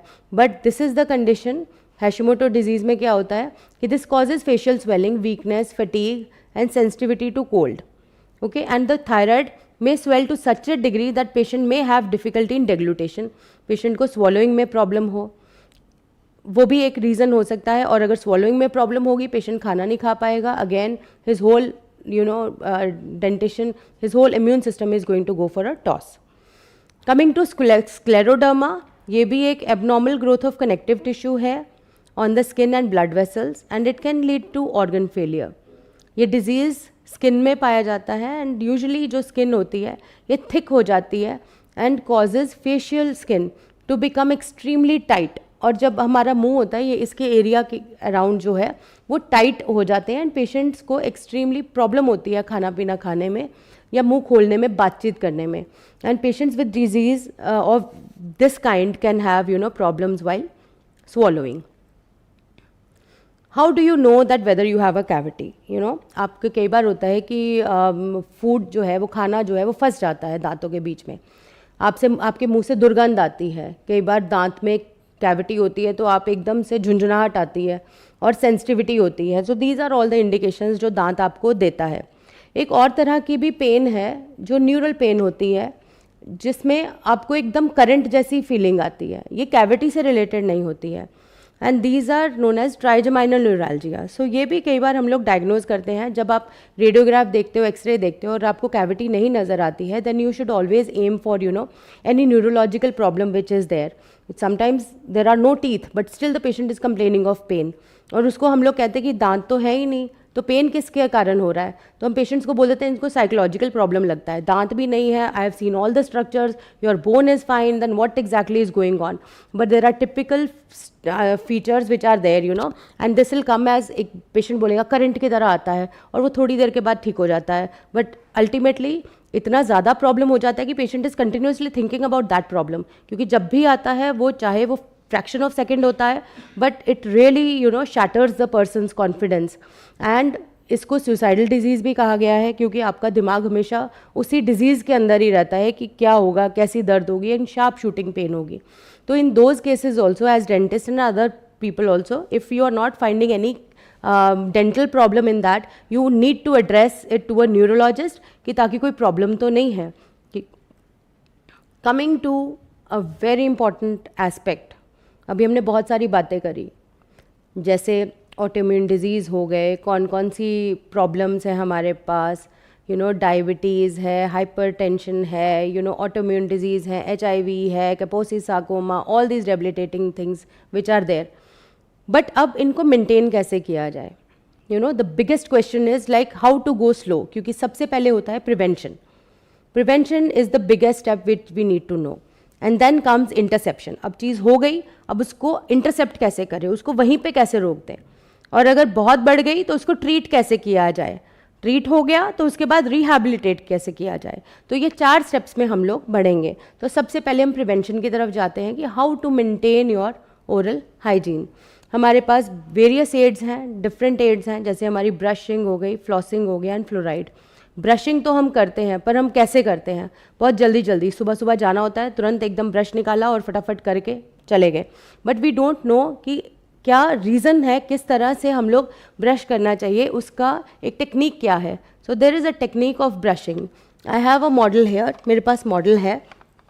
अगर आप दांतों को देखोगे तो काफ़ी सारे लोग कैसे ब्रश करते हैं, एकदम से ऐसे ज़ोर ज़ोर से आगे पीछे करके, क्योंकि 2 सेकंड में हमें फटाफट करना होता है और हमें भागना होता है अपने सारी दिनचर्या को करने के लिए। ठीक है, तो ब्रशिंग में दांत आप देखिए कैसे प्लेस्ड हैं। दांत लेटे हुए तो है नहीं, दांत वर्टिकली प्लेस्ड हैं। अगर वर्टिकली प्लेस्ड हैं तो उनको साफ़ कैसे किया जाएगा, अप डाउन मोशन में, ऐसे नहीं। हमारे पास कई ऐसे पेशेंट्स आते हैं जो एकदम से सीधा सीधा ऐसे घिसते रहते हैं दांतों को, और उसमें क्या होता है कि दांतों में गड्ढे बन जाते हैं। तो ये ज़रूरी नहीं है कि आप कितने टाइम और 2-4 मिनट आप ब्रश कर रहे हैं, 2-4 मिनट की ज़रूरत ही नहीं होती है। मेन होता है 2 minutes are more than enough, but it is the quality and the way it has to be brushed. So कैसे करना है, अप डाउन मोशन में, ओके। एंड टूथब्रश को 45 डिग्री एंगुलेशन पे कहा गया है, ताकि आप दांतों के एरियाज़ में जैसे ही आप डालते हैं तो उनके एरियाज़ में जाके जब आप ब्रशिंग करते हैं तो उनसे जो कोई भी प्लाक या कैलकुलस है वो सब निकलेगी। और जैसे आप ओपन करते हैं तो सिर्फ आपको आगे के दांत ही नहीं करने हैं, आपको पीछे के दांतों पे भी सफाई करनी है, और जो भी हमारे चबाने वाली सर्फेसेस हैं उन पे भी सफाई करनी है। हम इनको भूल जाते हैं, जबकि ये गहरे गड्ढे होते हैं। आप समझिए, आप आगे के दांतों को आप साफ़ कर देंगे और हम दांतों पे जीभ लगा के कि ओके बहुत चमक रहे हैं दांत, आपने शीशे में देखते हैं, then we just go off for work. But this is the area which needs to be cleaned, you know, upper and lower and अंदर की सर्फेसेस। ये कुदरत से अच्छा है कि यहाँ पे एक जीभ में एक ग्रंथि होती है, यहाँ पे सबलिंगुअल ग्लैंड्स होते हैं, उनसे लाट निकलती रहती है और ये हमारा एरिया साफ़ हो जाता है। बट अगर आप देखेंगे, आप शीशा भी देखेंगे तो नीचे देखेंगे तो एक पीली परत बनी रहती है, तो that needs to be taken care of. तो आपका ब्रशिंग जो है वो बहुत ज़रूरी है। अब हम आते हैं कि टूथब्रश कौन सा यूज़ करना चाहिए। सब लोग बोलते हैं कि टूथब्रश, डॉक्टर साहब हमें सबसे बढ़िया वाला टूथब्रश बताइएगा कि क्या करना है, टूथब्रश कैसा होना चाहिए। हम तो बहुत हार्ड से अच्छे से मांजते हैं दांतों को, पर उनको ये बताना है कि टूथब्रश जो है वो हार्ड नहीं, सॉफ्ट से सॉफ्ट ब्रश होना चाहिए। There are many of them जो कि अल्ट्रा सॉफ्ट टूथब्रशेज आते हैं वो, और एज के साथ कई बार हमारे दांत घिस जाते हैं और हम एडल्ट टूथब्रश कई बार यूज़ कर रहे होते हैं। पर अगर दांत का आकार छोटा है और आप ब्रश आप एडल्ट साइज़ का कर रहे हो तो वो जितना दांत है उतने तक तो करेगा ही, बाकी के ब्रिसल्स क्या करेंगे, बाकी के ब्रिसल्स आपके गम्स को हर्ट कर रहे हैं। तो आपको ये भी देखना है कि अगर आपके दांत बहुत छोटे हो गए हैं तो आप बेबी ब्रश यूज़ कर लीजिए। एंड मैं तो पेशेंट्स को ये बोलती हूँ कि आपको बेबी ब्रश यूज़ करना चाहिए क्योंकि उसके सॉफ्ट ब्रिसल्स होते हैं। Always opt for a brush जो कि एक सॉफ्ट ब्रिसल्स वाला हो, ताकि वो इनामल को डैमेज ना करे। इनामल सबसे हार्ड पोर्शन होता है हमारे पूरे बॉडी का और एक कैल्शियम से बना होता है। अगर ये इरोड हो जाता है, जिसको फिजियोलॉजिकली एज के साथ तो जाना ही है, पर अगर ज़रूरत से पहले ही चला जाएगा तो ये हमारे लिए अच्छी चीज़ नहीं है, क्योंकि फिर सेंसिटिविटी एंड डिफरेंट एड्स फिर होंगे आपको रिहैबिलिटेट करने के लिए। Consider the size and shape of toothbrush head and ensure कि ये सब जगह पे जाए। अगर आपके दांत टेढ़े मेढ़े हैं तो वो ब्रश जा ही नहीं पाएगा, क्योंकि अगर आपके दांत ऐसे टेढ़े मेढ़े हैं तो इमेजिन करिए ये ब्रश तो मैं ऐसे कर रही हूँ पर इस वाले एरिया को तो कर ही नहीं पाएगा ब्रश। तो उसके लिए आपको किस तरह का ब्रश, तो उसके कारण ही हम बोलते हैं कि दांत में तार बंधवाना बहुत ज़रूरी है। एंड ब्रश ऐसा होना चाहिए कि कंफर्टेबल ग्रिप हो। अगर पेशेंट्स कई बार होता है कि आश्रित होते हैं, नहीं कर पाते हैं, तो उनके लिए मैकेनिकल टूथब्रशेस भी आते हैं which can be used, you know, for facilitating proper toothbrushing. Coming to another important aspect, toothpaste कौन सा यूज़ किया जाए। बहुत बार पूछा गया है कि टूथपेस्ट कौन सा यूज़ करना चाहिए, एंड मोस्टली जो भी हमारे फार्मास्यूटिकल कंपनीज जो देती हैं उनसे किया जाता है, या जो आयुर्वेद वाली कंपनीज जो हैं वो भी की जाती हैं. But the basic is all toothpaste are fine, but it should be just the amount of abrasives what they are using. Normal toothpaste में क्या होगा, एक एब्रेसिव कंटेंट होता है और एक हमारे पास सोप होता है, एक SLS तो उसमें सोडियम लॉरेल सल्फेट वो नहीं होना चाहिए, क्योंकि that has been proven now कि वो कैंसर वो करता है.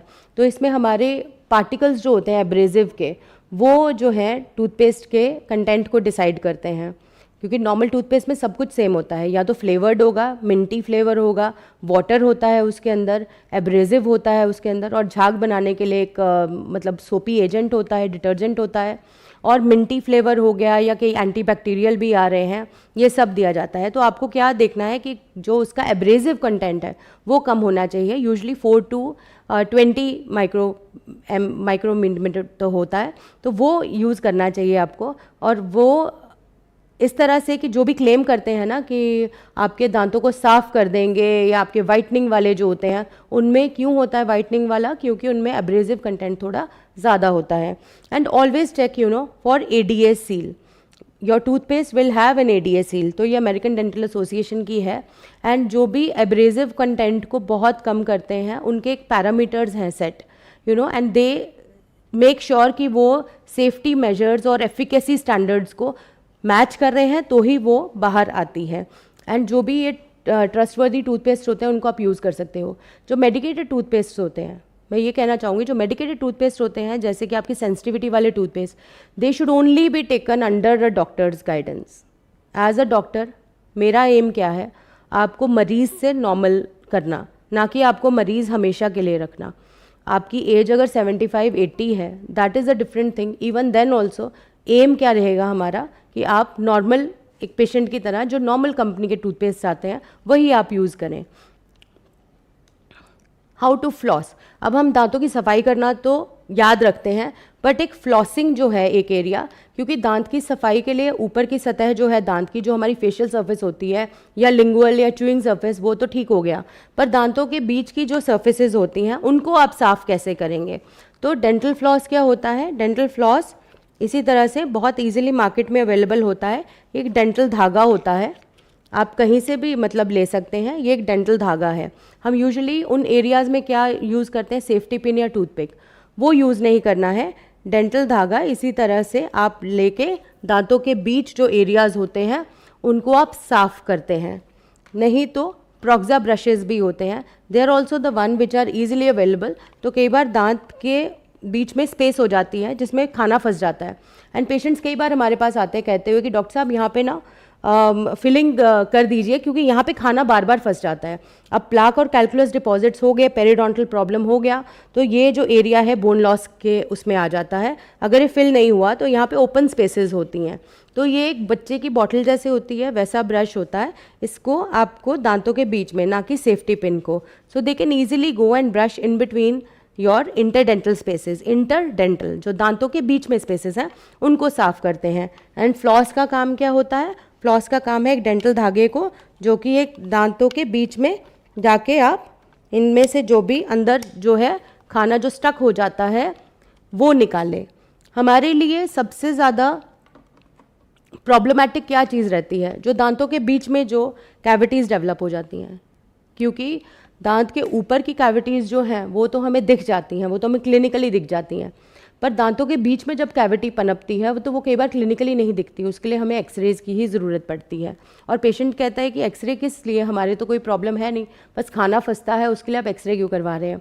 पर उनको फिर बताना पड़ता है कि दांत के बीच में भी एक प्रॉब्लम हो सकती है जो हमें ईजिली क्लिनिकली नहीं दिख रहा है, उसको देखने के लिए हमें एक एक्सरे की आवश्यकता हो सकती है. Coming to the function of fluorides. Fluorides दो एज तलवार हैं. दे हेल्प कि हार्डनेस हो इनामल की, और बाकी दांतों की परत को भी प्रोटेक्ट करता है, हमारे दांतों को कैविटीज़ से प्रोटेक्ट करता है, और हमारी बोन्स के लिए भी फ्लोराइड की मात्रा होना बहुत ज़रूरी है. अकॉर्डिंग टू WHO 1 ppm जो है 1 पार्ट्स पर मिलियन, ये होना चाहिए पानी के अंदर मात्रा उसकी, ताकि हमारी संरचना चलती रहे. But excess of everything is bad. Even कहते हैं नमक बहुत ज़रूरी है शरीर के लिए, पर बहुत ज़्यादा हो तो वो भी जहर हो जाता है। ऐसे ही फ्लोराइड्स का भी है, अगर ये मात्रा ज़रूरत से ज़्यादा होती है तो कई बार फ्लोरोसिस करके कंडीशन होती है जिसमें दांत जो है वो सफ़ेद ना होके वो भूरे दिखते हैं और कई बार वो चौकी अपीयरेंस के साथ वो निकलते भी रहते हैं। तो डीमिनरलाइजेशन बहुत जल्दी हो जाती है उन दांतों की। इन दांतों का अच्छापन ये रहता है कि इनमें कैविटीज़ नहीं होती हैं, कैविटी रेजिस्टेंट होते हैं, बट एक्सेस ऑफ फ्लोराइड जो होता है वो दांतों की जो परत है उसको डिमिनरलाइज करने में मतलब हेल्प करता है और दांत जो है वो बिना बात के ही ऐसे ही जैसे ही आप एक चौकी अपीयरेंस होती है, चौक जैसे आप टूटता है वैसे दांत भुरना शुरू हो जाते हैं। बहुत सारे ऐसे क्राइटेरियाज़ हैं जिनमें हम लोग दांतों में फ्लोराइड की मात्रा या किस तरह से उनको वो किया जाए। So there are measures like tea fluoridation, चाय में भी फ्लोराइड की मात्रा को यूज़ किया जाता है, सॉल्ट में फ्लोराइड की मात्रा को यूज़ किया जाता है, पानी में फ्लोराइड की मात्रा, स्कूल के पानी जो होते हैं उनमें फ्लोराइड की मात्रा को यूज़ किया जाता है। हमारे कई सारे डेंटल मटेरियल्स और जेल्स वार्निश वगैरह आते हैं जैसे ग्लास आयोनोमर सीमेंट, उनमें भी फ्लोराइड को यूज़ किया जाता है।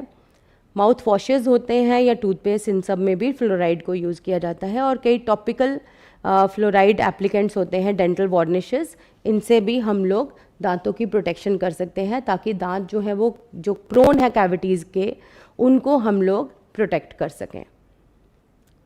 डाइट एंड ओरल हेल्थ, ये एक बहुत इम्पॉर्टेंट टॉपिक है। इसको हर एक जो भी आप मॉड्यूल लेंगे उन सब में सब लोग डाइट को बहुत महत्वता देंगे। तो हमारी डाइट जो है वो न्यूट्रिएंट रिच होनी चाहिए। कोर्स क्रिएटिव फूड अगर आप, फाइब्रस फूड अगर आप इंट्रोड्यूस करें अपनी डाइट में तो उससे ज़्यादा अच्छी चीज़ कोई है नहीं। विटामिन्स जो हैं वो ए, सी, डी, कैल्शियम, ये सब खाना चाहिए। आपके पौष्टिकता का आहार जो है, जो भी है फास्ट फूड को आप लिमिट करिए। आपके पास फ्रूट्स हैं जो भी हैं, एप्पल, बनाना, जो भी सीजनल फ्रूट है, ज़रूरी नहीं कि आप एवोकाडो और इन सब को ही करें। आपके पास जो भी सीजनल फ्रूट्स होते हैं वो आप खा सकते हैं। Papaya is very good.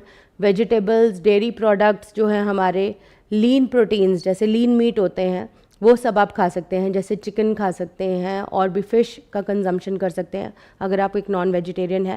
नहीं तो सोया जो है हमारे उसमें खाने में वो बहुत इम्पॉर्टेंट मतलब पार्ट प्ले करता है जो लोग वेजिटेरियन हैं।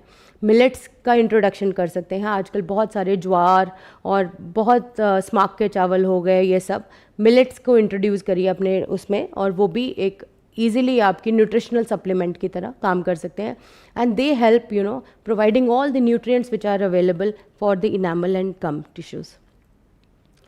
शुगर एंड कार्बोहाइड्रेट्स, इनकी लिमिट करनी है आपको। हमेशा बोला गया होगा कि आप जो भी खाना खाएं आप रिफाइंड शुगर्स को थोड़ा सा एलिमिनेट कर दें, पर डॉक्टर्स आपको, अगर मैं कहूँ कि आप कैंडीज़ और सोडाज और ये सब प्रिवेंट करें, आप खाएं जो खाना है, पर अगर आप दांतों को कुल्ला नहीं कर रहे हैं तो इट्स वेस्ट। आप कैविटीज़ को इनवाइट कर रहे हो अपने दांत के। कैसे? सोडाज और ये सब क्या करते हैं, दांतों को भुराते हैं। इवन नींबू पानी भी फॉर दैट मैटर, कई लोग सुबह उठ के नींबू पानी पीते हैं तो वो भी हार्मफुल, हम लोग कहते हैं। एक सर्वे हुआ था जिसमें नींबू में एक दांत को डाल दिया गया था तो विद इन 1 या 2 दिन वो दांत गायब हो गया। Surprising? Yes, but it is a fact. Acids जो हैं वो दांत को डिसल्यूट करती हैं, डीमिनरलाइज करती हैं इनामल को। तो इसीलिए आप जब भी नींबू पानी लें, आप लें, आपके बॉडी के लिए अच्छा है, but take it with a straw. उसको दांत के ऊपर ना आने दें। सोडाज नहीं पीने चाहिए, पर आपको पीना ही है तो आप स्ट्रॉ से लीजिए।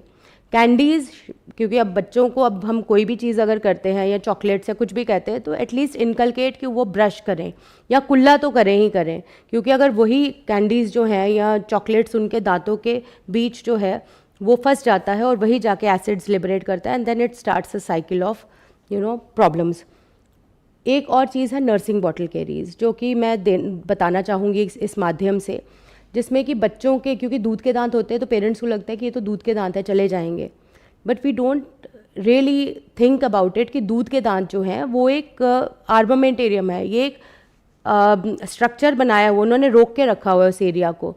दे are a container for other teeth to come. So they really act as a template, जिसमें कि जब दूसरे दांत आएंगे, पक्के दांत जो आएंगे, परमानेंट टीथ जो आएंगे, उनका एक टेम्पलेट बना के रखा हुआ है। अगर दूध का दांत आगे का बहुत जल्दी चला जाएगा, टूट जाएगा या किसी कारण हमें निकालना पड़ गया उसको, तो जो दूसरा आने वाला दांत है वो तो अपने टाइम पे आएगा, और इसीलिए वो जब नॉर्मल दांत जब आना है उसकी जगह नहीं बचेगी, तो वो आगे पीछे आना ज़रूरी मतलब जायज़ है उसका आगे पीछे, क्योंकि उसकी जगह जो है वो ख़त्म हो गई है। इससे दांत टेढ़े मेढ़े होंगे, आगे जाके प्रॉब्लम्स कॉज होंगी। और कई नर्सिंग बॉटल में क्या करते हैं, मदर्स जो हैं वो दूध में चीनी डाल के, शक्कर डाल के बच्चे को सुलाने के लिए मतलब उनके मुंह में डाल देते हैं बॉटल, एंड रात में ऑब्वियसली मदर भी थकी हुई होती है, बच्चा भी थका हुआ होता है, they both sleep, but that is very harmful. आप ट्राई करिए कि जब भी आप शुगर कंटेंट है वो दूध में ना डालिए, ज़रूरत नहीं है, आई थिंक सो, क्योंकि मदर का ही मिल्क सबसे बेस्ट मिल्क होता है। अगर आप दूसरे पे शिफ्ट भी हो रहे हैं तब भी आप ये ट्राई करिए कि आप उनको दूध में चीनी ना डालिए, कोई भी रिफाइंड शुगर्स को आप प्रिवेंट करिए। और अगर देनी भी है तो देर आर अदर ब्रशेज़ जो अभी आ गए हैं, उनको दांतों को ब्रश करना ज़रूरी है, वो ज़रूर करिए ताकि लिमिटेड अमाउंट ऑफ टाइम हो शुगर का दांत के ऊपर एक्ट करने के लिए। आपसे एक बहुत ऐसी बात करती हूँ, जैसे कि अगर आपको सपोज़ 1 किलो शुगर दे दी जाए और एक टाइम पे खा लीजिए, दैन कि 2 चम्मच आपके 4 बार 3 बार खाएंगे, तो कौन सा हार्मफुल होगा ये बताइए। आई थिंक जब मैं आंसर दूंगी तो ये है कि 1 किलो शुगर आप एक बार में खा लीजिए, वो हमारे लिए बेनिफिशियल है from a dentist point of view, अगर मैं दांतों का सोच रही हूँ। पर आपके बॉडी का सोच रही हूँ तो दैट इज़ हार्मफुल, तो इसको ऐसे मत ले लीजिएगा। तो it is the amount of time the sugar is in touch with the tooth, that हम लोग वो काउंट करते हैं। तो अगर आपके दांत में शुगर जो स्टफ़ है वो अगर बहुत देर तक आपके दांत पे एक्ट कर रहा है, चाहे 4 या 6 बार आप खा रहे हैं, उसके बनस्पत एक ही बार खा लीजिए, तो वो हम इसको एज 1 काउंट लेते हैं। Sugar again is very harmful, you should not take it. I think you should shift to other things like jaggery हो गई और बाकी सब चीज़ें जो हैं वो नहीं करनी है। पर अगर आप काउंट ऑफ वो कर रहे हैं तो शुगर का काउंट जो है दांत के ऊपर कितना एक्सपोजर दे रहा है दांत को, 1 या 2 बार या 3 बार, is amount of times it is acting on the tooth, that should be limited. Coming to acidic foods and beverages, जिनका भी एसिडिक पीएच रहता है उनको अवॉइड करना चाहिए।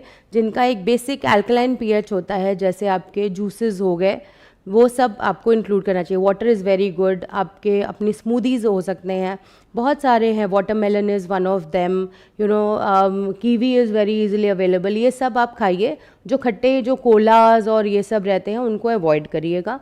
Even citrus foods like tomatoes and vinegar based dressings जो हैं उनको अवॉइड करिए, ताकि क्योंकि ये दांतों के स्ट्रक्चर को वीकन करते हैं और इनमें इरोजन का कारण होते हैं।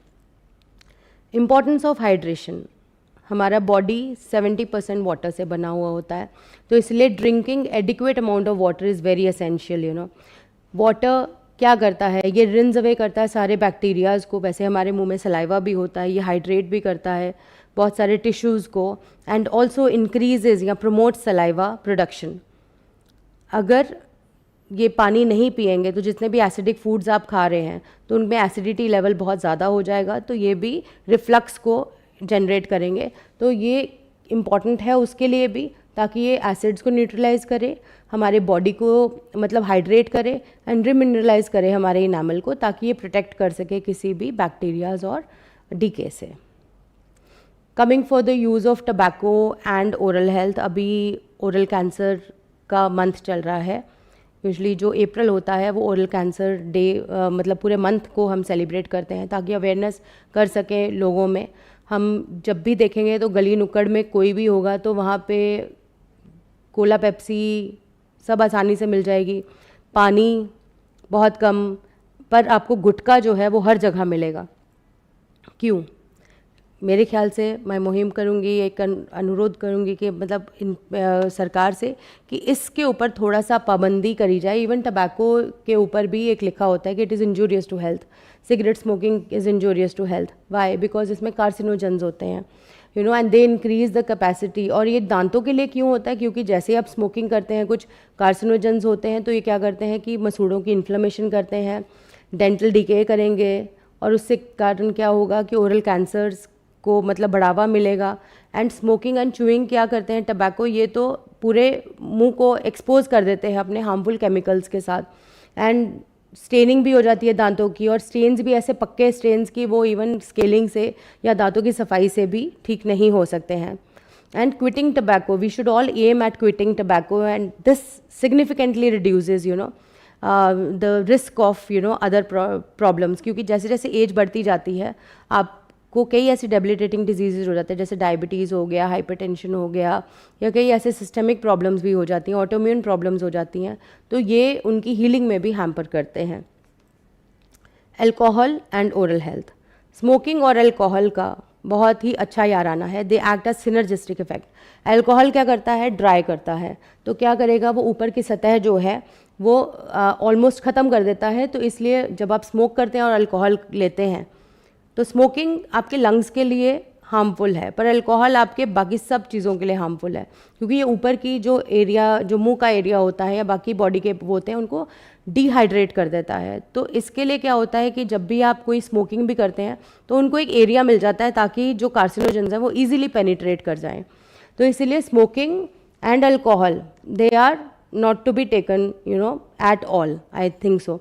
एंड देन दे इशू, इनमें क्या आते हैं कि एक तो ड्राई माउथ आएगा, अगेन गम डिजीज़ होती हैं, oral cancer, tooth decay same रहता है. And alcohols acidic nature can erode tooth enamel, and while drying it reduces saliva production, क्योंकि ये मेनली क्या करता है कि it acts as drying agent, तो ये ड्राइनेस को एक्ट करता है. और limiting alcohol intake and practicing good oral hygiene can also help mitigate these risks. Regular dental checkups, they are also one of the very vital things. ADA के हिसाब से, American dental association के हिसाब से हमेशा 6 महीने में एक बार आपको डॉक्टर के पास जाना चाहिए. एंड वही चीज़ हम लोग भी करते हैं. अगर बच्चा है तो उसको भी दिखाएं. कभी ये मत समझें कि अभी ये दूध के दांत हैं तो ये चले जाएंगे, इसके बाद जब पक्के दांत आएंगे तब हम डॉक्टर के पास जाएंगे. काफ़ी सारी चीज़ें जो बहुत जल्द पकड़ी जाती हैं वो आगे जाके हेल्प करती हैं हम एक अच्छी लाइफ देने में बच्चे में. अगर डेंटिस्ट के पास जाएंगे, कई बार अर्ली साइंस होते हैं, आपको खुद भी नहीं पता होता. कई बार इंसिपिएंट केरीज, जो ये बिल्कुल एक काला सा दाग होता है जिसको आप ऐसे ही समझ रहे हैं या आपके नोटिस में ही नहीं आता. अच्छा, नीचे के दांत दिख जाते हैं, ऊपर के दांत कई बार दिख भी नहीं पाते हैं, या दांतों के बीच में कोई कैविटी पनप रही है वो नहीं कई बार दिखती है, या कई ऐसे रीजंस होंगे जो आपको लगेगा ही नहीं कि ये प्रॉब्लम दांतों के कारण भी हो सकती है. वो सब भी आपकी ईजिली डिटेक्ट हो सकती है, और अर्ली डायग्नोसिस जो है वही जाके अर्ली इंटरवेंशन में, and it saves lot of lifes. What are the preventive measures. जब आप एक डेंटिस्ट के पास आते हैं तो क्या करेगा वो? एक तो आपको प्रॉपरली एजुकेट करेंगे, अवेयर करेंगे, गुड ओरल हाइजीन कैसे मेंटेन करनी है, फ्लोराइड एप्लीकेशंस करनी है अगर आपके दांतों में कोई अगर फ्लोराइड की कमी है. और कई बार बच्चों में हम लोग देखते हैं कि जो गड्ढे होते हैं ये दांत के, जो बहुत ही गहरे होते हैं और उनमें कई बार खाना फंसने के चांसेस होते हैं. इनको पिट्स एंड फिशर्स कहते हैं. तो उनको हम लोग एक डेंटल मटेरियल से, जिसको GIC कहा जाता है, उससे हम इसको फिल कर देते हैं. तो उससे क्या होता है, ये जो डीप ग्रूव्स जो होते हैं वो फिल होके शैलो बन जाते हैं, तो इसमें खाना फंसने की चांसेस जो हैं वो कम हो जाते हैं. कई बच्चे जो है हैबिट है होता है थंब चूसने की, अंगूठा चूसने की. कुछ उम्र तक अंगूठा चूसना नॉर्मल रहता है, बट एक आफ्टर पर्टिकुलर टाइम, क्योंकि बच्चा जो है वो भूख को कैसे बताएगा, या उसको कोई प्रॉब्लम है तो कैसे बताएंगे, या तो रो के बताएंगे या कोई एक्शंस करके. तो जब भी अंगूठा चूस रहे हैं तो उनको एक इंडिकेशन होता है कि ओके मदर को कि ये भूखा हो सकता है या कोई और प्रॉब्लम्स के कारण. But after a particular age, after 3 to 4 years, अगर ये कंटिन्यूड रहती है तो this becomes a deep rooted habit, and this needs to be corrected. क्योंकि जो दांत आने वाले होते हैं ये मसल की तरह एक्ट करता है.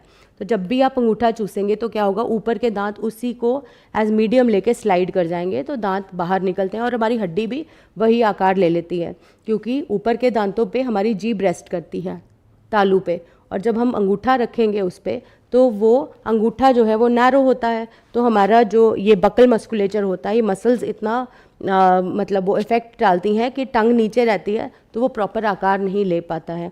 तो इसको V-shaped आर्च भी कहते हैं. तो दांत जो है वो बाहर निकले हुए होते हैं. तो habit correction is also one of the reasons which can be, if seen early, can be removed, and it can be corrected at an early stage. कई बच्चे जो हैं वो एकदम डरे हुए होते हैं, दांतों को भींचते हैं, ब्रक्सर्स होते हैं, कटकटाते हैं दांतों को. वो भी हैबिट्स होती हैं जिनको हम ध्यान से मतलब कर सकते हैं, ट्रीट कर सकते हैं. कई बार थंब सकिंग, टंग थ्रस्टिंग, दांतों के बीच में जीभ को लेके आना, या टॉन्सिल्स वगैरह के कारण भी कई बार प्रॉब्लम होती है. बच्चा मुंह से ब्रीथ करता है जबकि नाक से ब्रीथ करना चाहिए, तो वो सब कंडीशंस जो हैं वो अगर अर्ली डिटेक्ट हो जाती हैं तो easily it can be treatable. क्या होता है role of a dentist?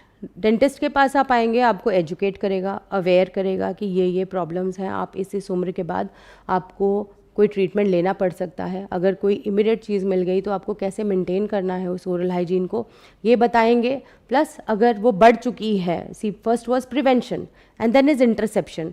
Prevention हो गया कि आपको कैसे दांत साफ़ करने हैं, किस तरह से आपको अपना ओरल हाइजीन मेंटेन करना है, फ्लॉसिंग कैसे करनी है, ये सब बताएंगे।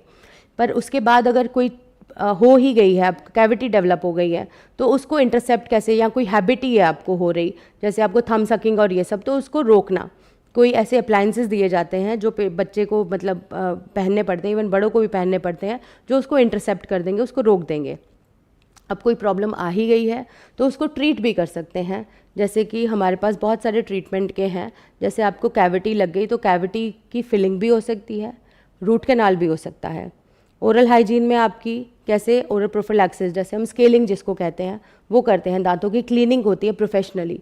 पेशेंट्स कई बार आते हैं कि हम दांतों को साफ़ तो करते हैं, फिर पता नहीं कैसे हो जाता है, पर कई बार हमारे दांतों की संरचना इस तरह से, जो भी हमारी ग्रंथियाँ जो होती हैं, सलाइवरी ग्लैंड्स, जब वो उन पे एक्ट करते हैं तो एक थिक लेयर जो हो जाती है कैलकुलस की, वो पकती रहती है over a period of time, जो हमारे हाथ कई बार उस जगह पे नहीं पहुंच सकते हैं।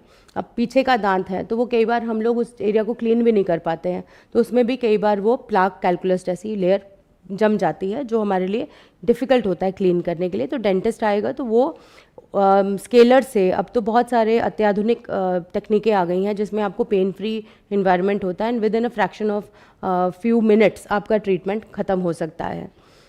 फिर आपके अगर दांत नहीं है, अगर बाय चांस आपको किसी कारणवश वो एक्सट्रैक्ट कराना पड़ा है या कुदरती तौर पे वो दांत नहीं आए, तो ब्रिज बन सकते हैं, डेंचर्स बन सकते हैं, और एक इम्प्लांट, ये अत्याधुनिक प्रोसीजर है जिसमें आपके आजू बाजू के दांत को कट भी नहीं करना पड़ता है। उसी में एक हम लोग इम्प्लांट लगाते हैं जो हड्डी के साथ आपका पोर्शन जुड़ जाता है, उसी के ऊपर आपका दांत मतलब लगा देते हैं, तो वो भी आपका एक नॉर्मल दांत की तरह एक्ट करता है। तो ये डेंटल इम्प्लांट जो है, दैट इज़ द वन जो बहुत ईजीली क्लोज है एक नॉर्मल दांत के साथ।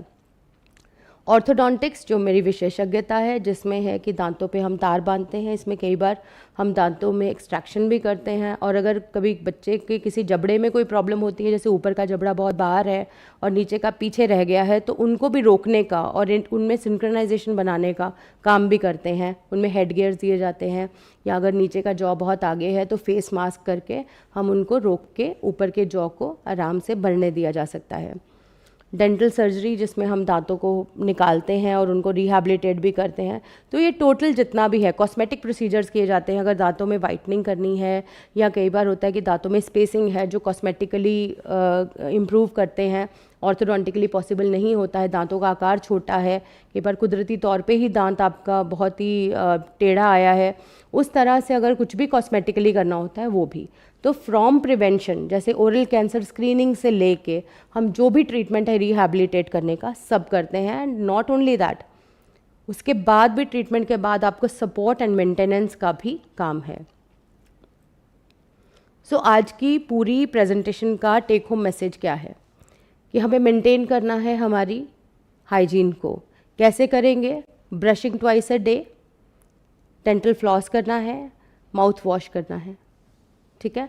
उसके बाद regular dental checkups, healthy lifestyle in a balanced way, that eating healthy and staying healthy.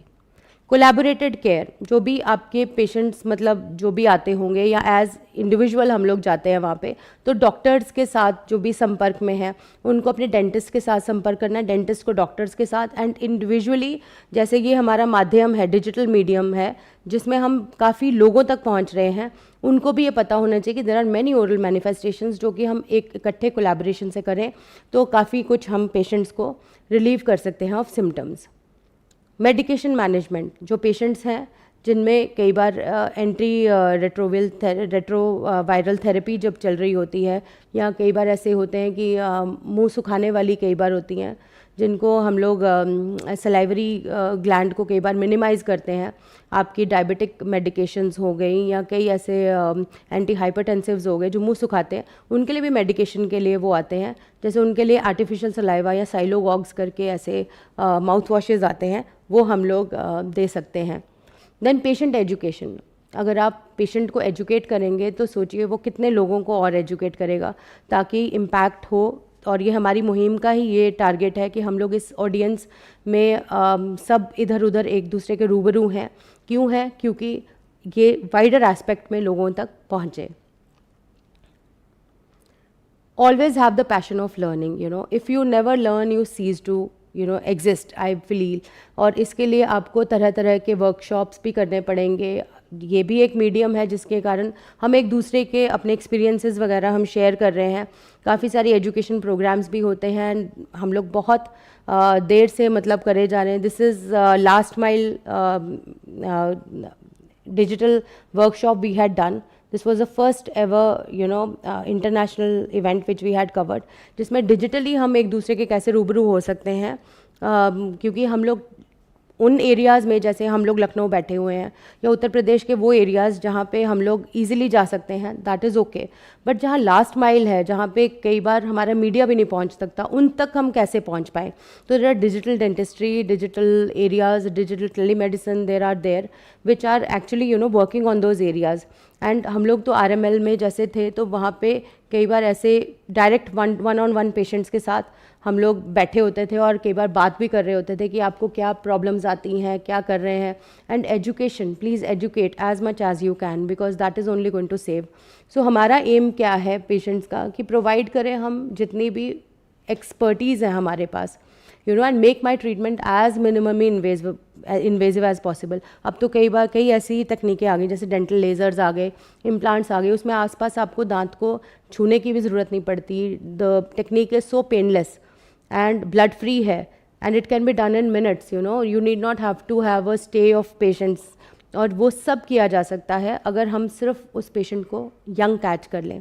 And my main aim is to share as much as little knowledge what I have इस medium के through, ताकि हम लोग एक powerful society बना सकें। These are some of the references which I had taken, and thank you. मैं इस तरह से कहती हूँ कि जैसे overall health is everything for us, oral health is overall health, and we should take care of this. And एक बार फिर मैं सबका तहे दिल से शुक्रिया अदा करती हूँ, हमारे principal secretary sir Parth Sen Sharma sir, और क्या कहते हैं, हमारे कई ऐसे पेशेंट्स हैं जिनका मैं तहे दिल से शुक्रिया करती हूँ। मेरी टीचर्स जो हैं वो मेरे पेशेंट्स एक एक करके जिन्होंने मुझे इतना योगदान दिया कि ताकि मैं आके ये काम कर सकूं। अभी हमारे पास क्वेश्चन आया है अनुपमा जी का कि हेलो मैम, रूरल एरिया में अवेयरनेस कैसे बढ़ाया जाए? पेशेंट डिजिटल प्रॉब्लम तो तब तक सीरियसली नहीं लेते जब तक कि उनको बहुत प्रॉब्लम होना शुरू ना हो जाए। वेरी ट्रू अनुपमा जी, आपका क्वेश्चन जो है बहुत रेलेवेंट है कि पेशेंट रूरल एरिया में कैसे अवेयरनेस बढ़ाई जाए। सबसे पहले तो आप एक ऐसे माध्यम से, आपके पास लैपटॉप है, आप इसी माध्यम से हमारे पास जुड़ रहे हैं, तो आप ऐसे ही प्री एंड पोस्ट ट्रीटमेंट्स का भी वो बोल सकते हैं। जितनी अवेयरनेस फैला सकते हैं फैलाइए। काफ़ी डिजिटल मॉड्यूल्स भी हैं जिनमें आप मतलब पेशेंट्स को वो बता सकते हैं। जैसे मैं तो क्या करती हूँ, मैं अपने जो भी एरिया होता है उसी में पेशेंट्स के साथ वन ऑन वन इंटरेक्शन करते हैं, उनकी प्रॉब्लम समझते हैं। टबैको सेसेशन के वो बताइए उनको।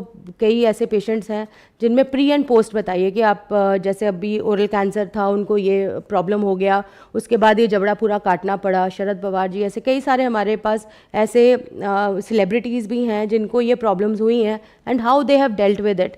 तो अगर आप अवेयरनेस के बहुत सारे ओरिएंटेशन प्रोग्राम्स हैं, आप हफ्ते में एक दिन बस निकालिए, आप उन लोगों के साथ जुड़ जाइए जिनको ये प्रॉब्लम है। और कुछ अगर रिलेटेड पेशेंट्स हैं जिनको ट्रीटमेंट करवाया होता है आपने, उनका किया हुआ है, तो उनको वहाँ पे लेके जाइए। और एक्सटेम्पो में जब वो बोलेंगे, जैसे हमारा ओरल कैंसर अभियान था, तो हमने अपनी जो ऑन्को टीम है उनके साथ मतलब संपर्क किया था, तो उन्होंने ऐसे पेशेंट्स लेके आए थे जिनको उन्होंने अपने समक्ष बताया था कि ये मेरी प्रॉब्लम थी और इस तरह से मैंने उसको डील किया। तो अवेयरनेस फैलाने का काम यही होता है कि जो पेशेंट्स ऑलरेडी आपके संपर्क में है, जिनका आपने ट्रीटमेंट किया है, उनको उनके रूबरू लेके आएँ।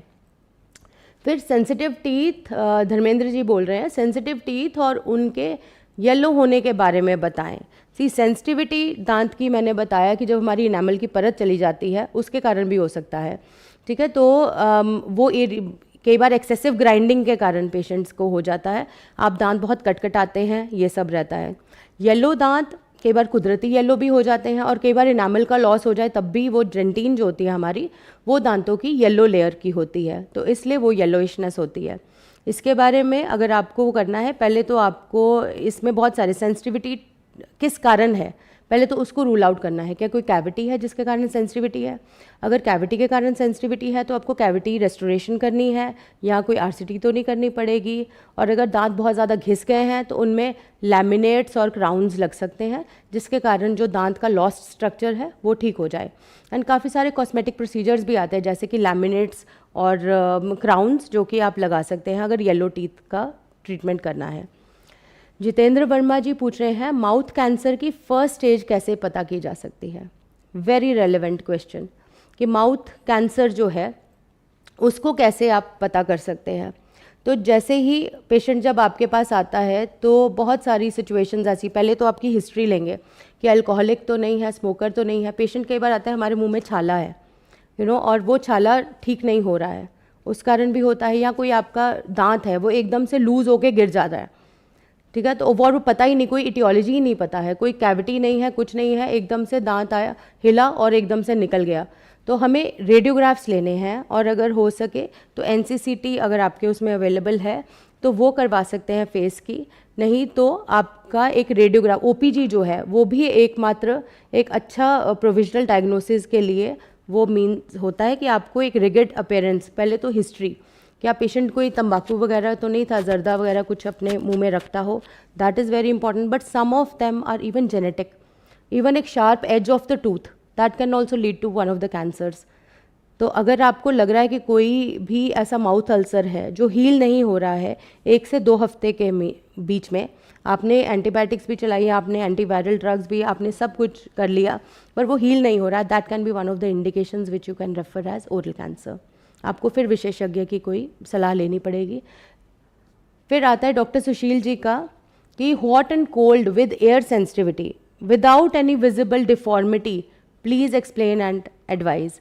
तो hot and cold and air sensitivity without any visible deformity, as I told कि वो ऊपर से तो दिख नहीं रहा है, पर हो सकता है दांतों के बीच में कोई प्रॉब्लम हो। अगर दांतों के बीच में कोई प्रॉब्लम है, इंटरडेंटली प्रॉब्लम है, तो एक्सरे बहुत ज़रूरी है। आप एक छोटा एक्सरे ले लीजिए, जो इंट्रा ओरल पेरियोपाइकल रेडियोग्राफ है वो ले लीजिए, या पूरे मुंह का ओपीजी ले लीजिए, तो आपको कहीं ना कहीं वो लूप मिल जाएगा। प्रांशु जी का है कि I chipped my premolar in an accident which made it sensitive, will it cause any long term problems, what should I do?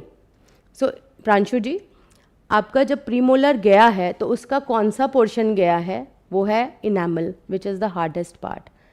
I am sorry कि आपको सेंसिटिविटी हो रही है, but there are things which you should and do it, because dentin जो होती है हमारी वो बहुत ही कोमल होती है, नरम होती है, and after a particular time it may deteriorate over a period of time, and ये पल्प तक पहुंच जाएगा। तो आपको सबसे पहले एक डेंटिस्ट के पास जाना है, जाके आप उन्हें अपना दांत दिखाइए किस तरह से, अगर वो फिलिंग लायक होगा तो फिलिंग कर दी जाएगी, नहीं तो उसके ऊपर अगर सही टाइम पे आप पहुंच जाएं तो क्राउन भी लग सकता है और उसको प्रोटेक्ट किया जा सकता है। And with that I think हमारे क्वेश्चंस सब ख़त्म हो गए हैं। पहले तो सबसे पहले उत्तर प्रदेश सरकार का और state institute of welfare family and welfare का मैं सबसे शुक्रिया करती हूँ। हमारे इतने ब्यूटीफुल ऑडियंस अगेन जो हमारे साथ जुड़े हुए हैं, हमारे मेडिकल ऑफिसर्स पीएचसी सेंटर्स में जो जुड़े हुए हैं उनका, हमारे डायरेक्टर सर का, सबका, और पूरी फैमिली का जिन्होंने हमें इस लायक समझा कि यहाँ पे बुलाया और आपके साथ मैं रूबरू हुई। मेरे जितने पेशेंट्स हैं जिनको मैंने ट्रीट किया है, मेरे टीचर्स, मेरी फैमिली, सबका बहुत बहुत धन्यवाद, जिनके कारण, क्योंकि हमारे मरीज़ हैं तो हम हैं, अगर मरीज़ नहीं हैं तो मैं कुछ भी नहीं। तो थैंक यू सो मच। नमस्कार।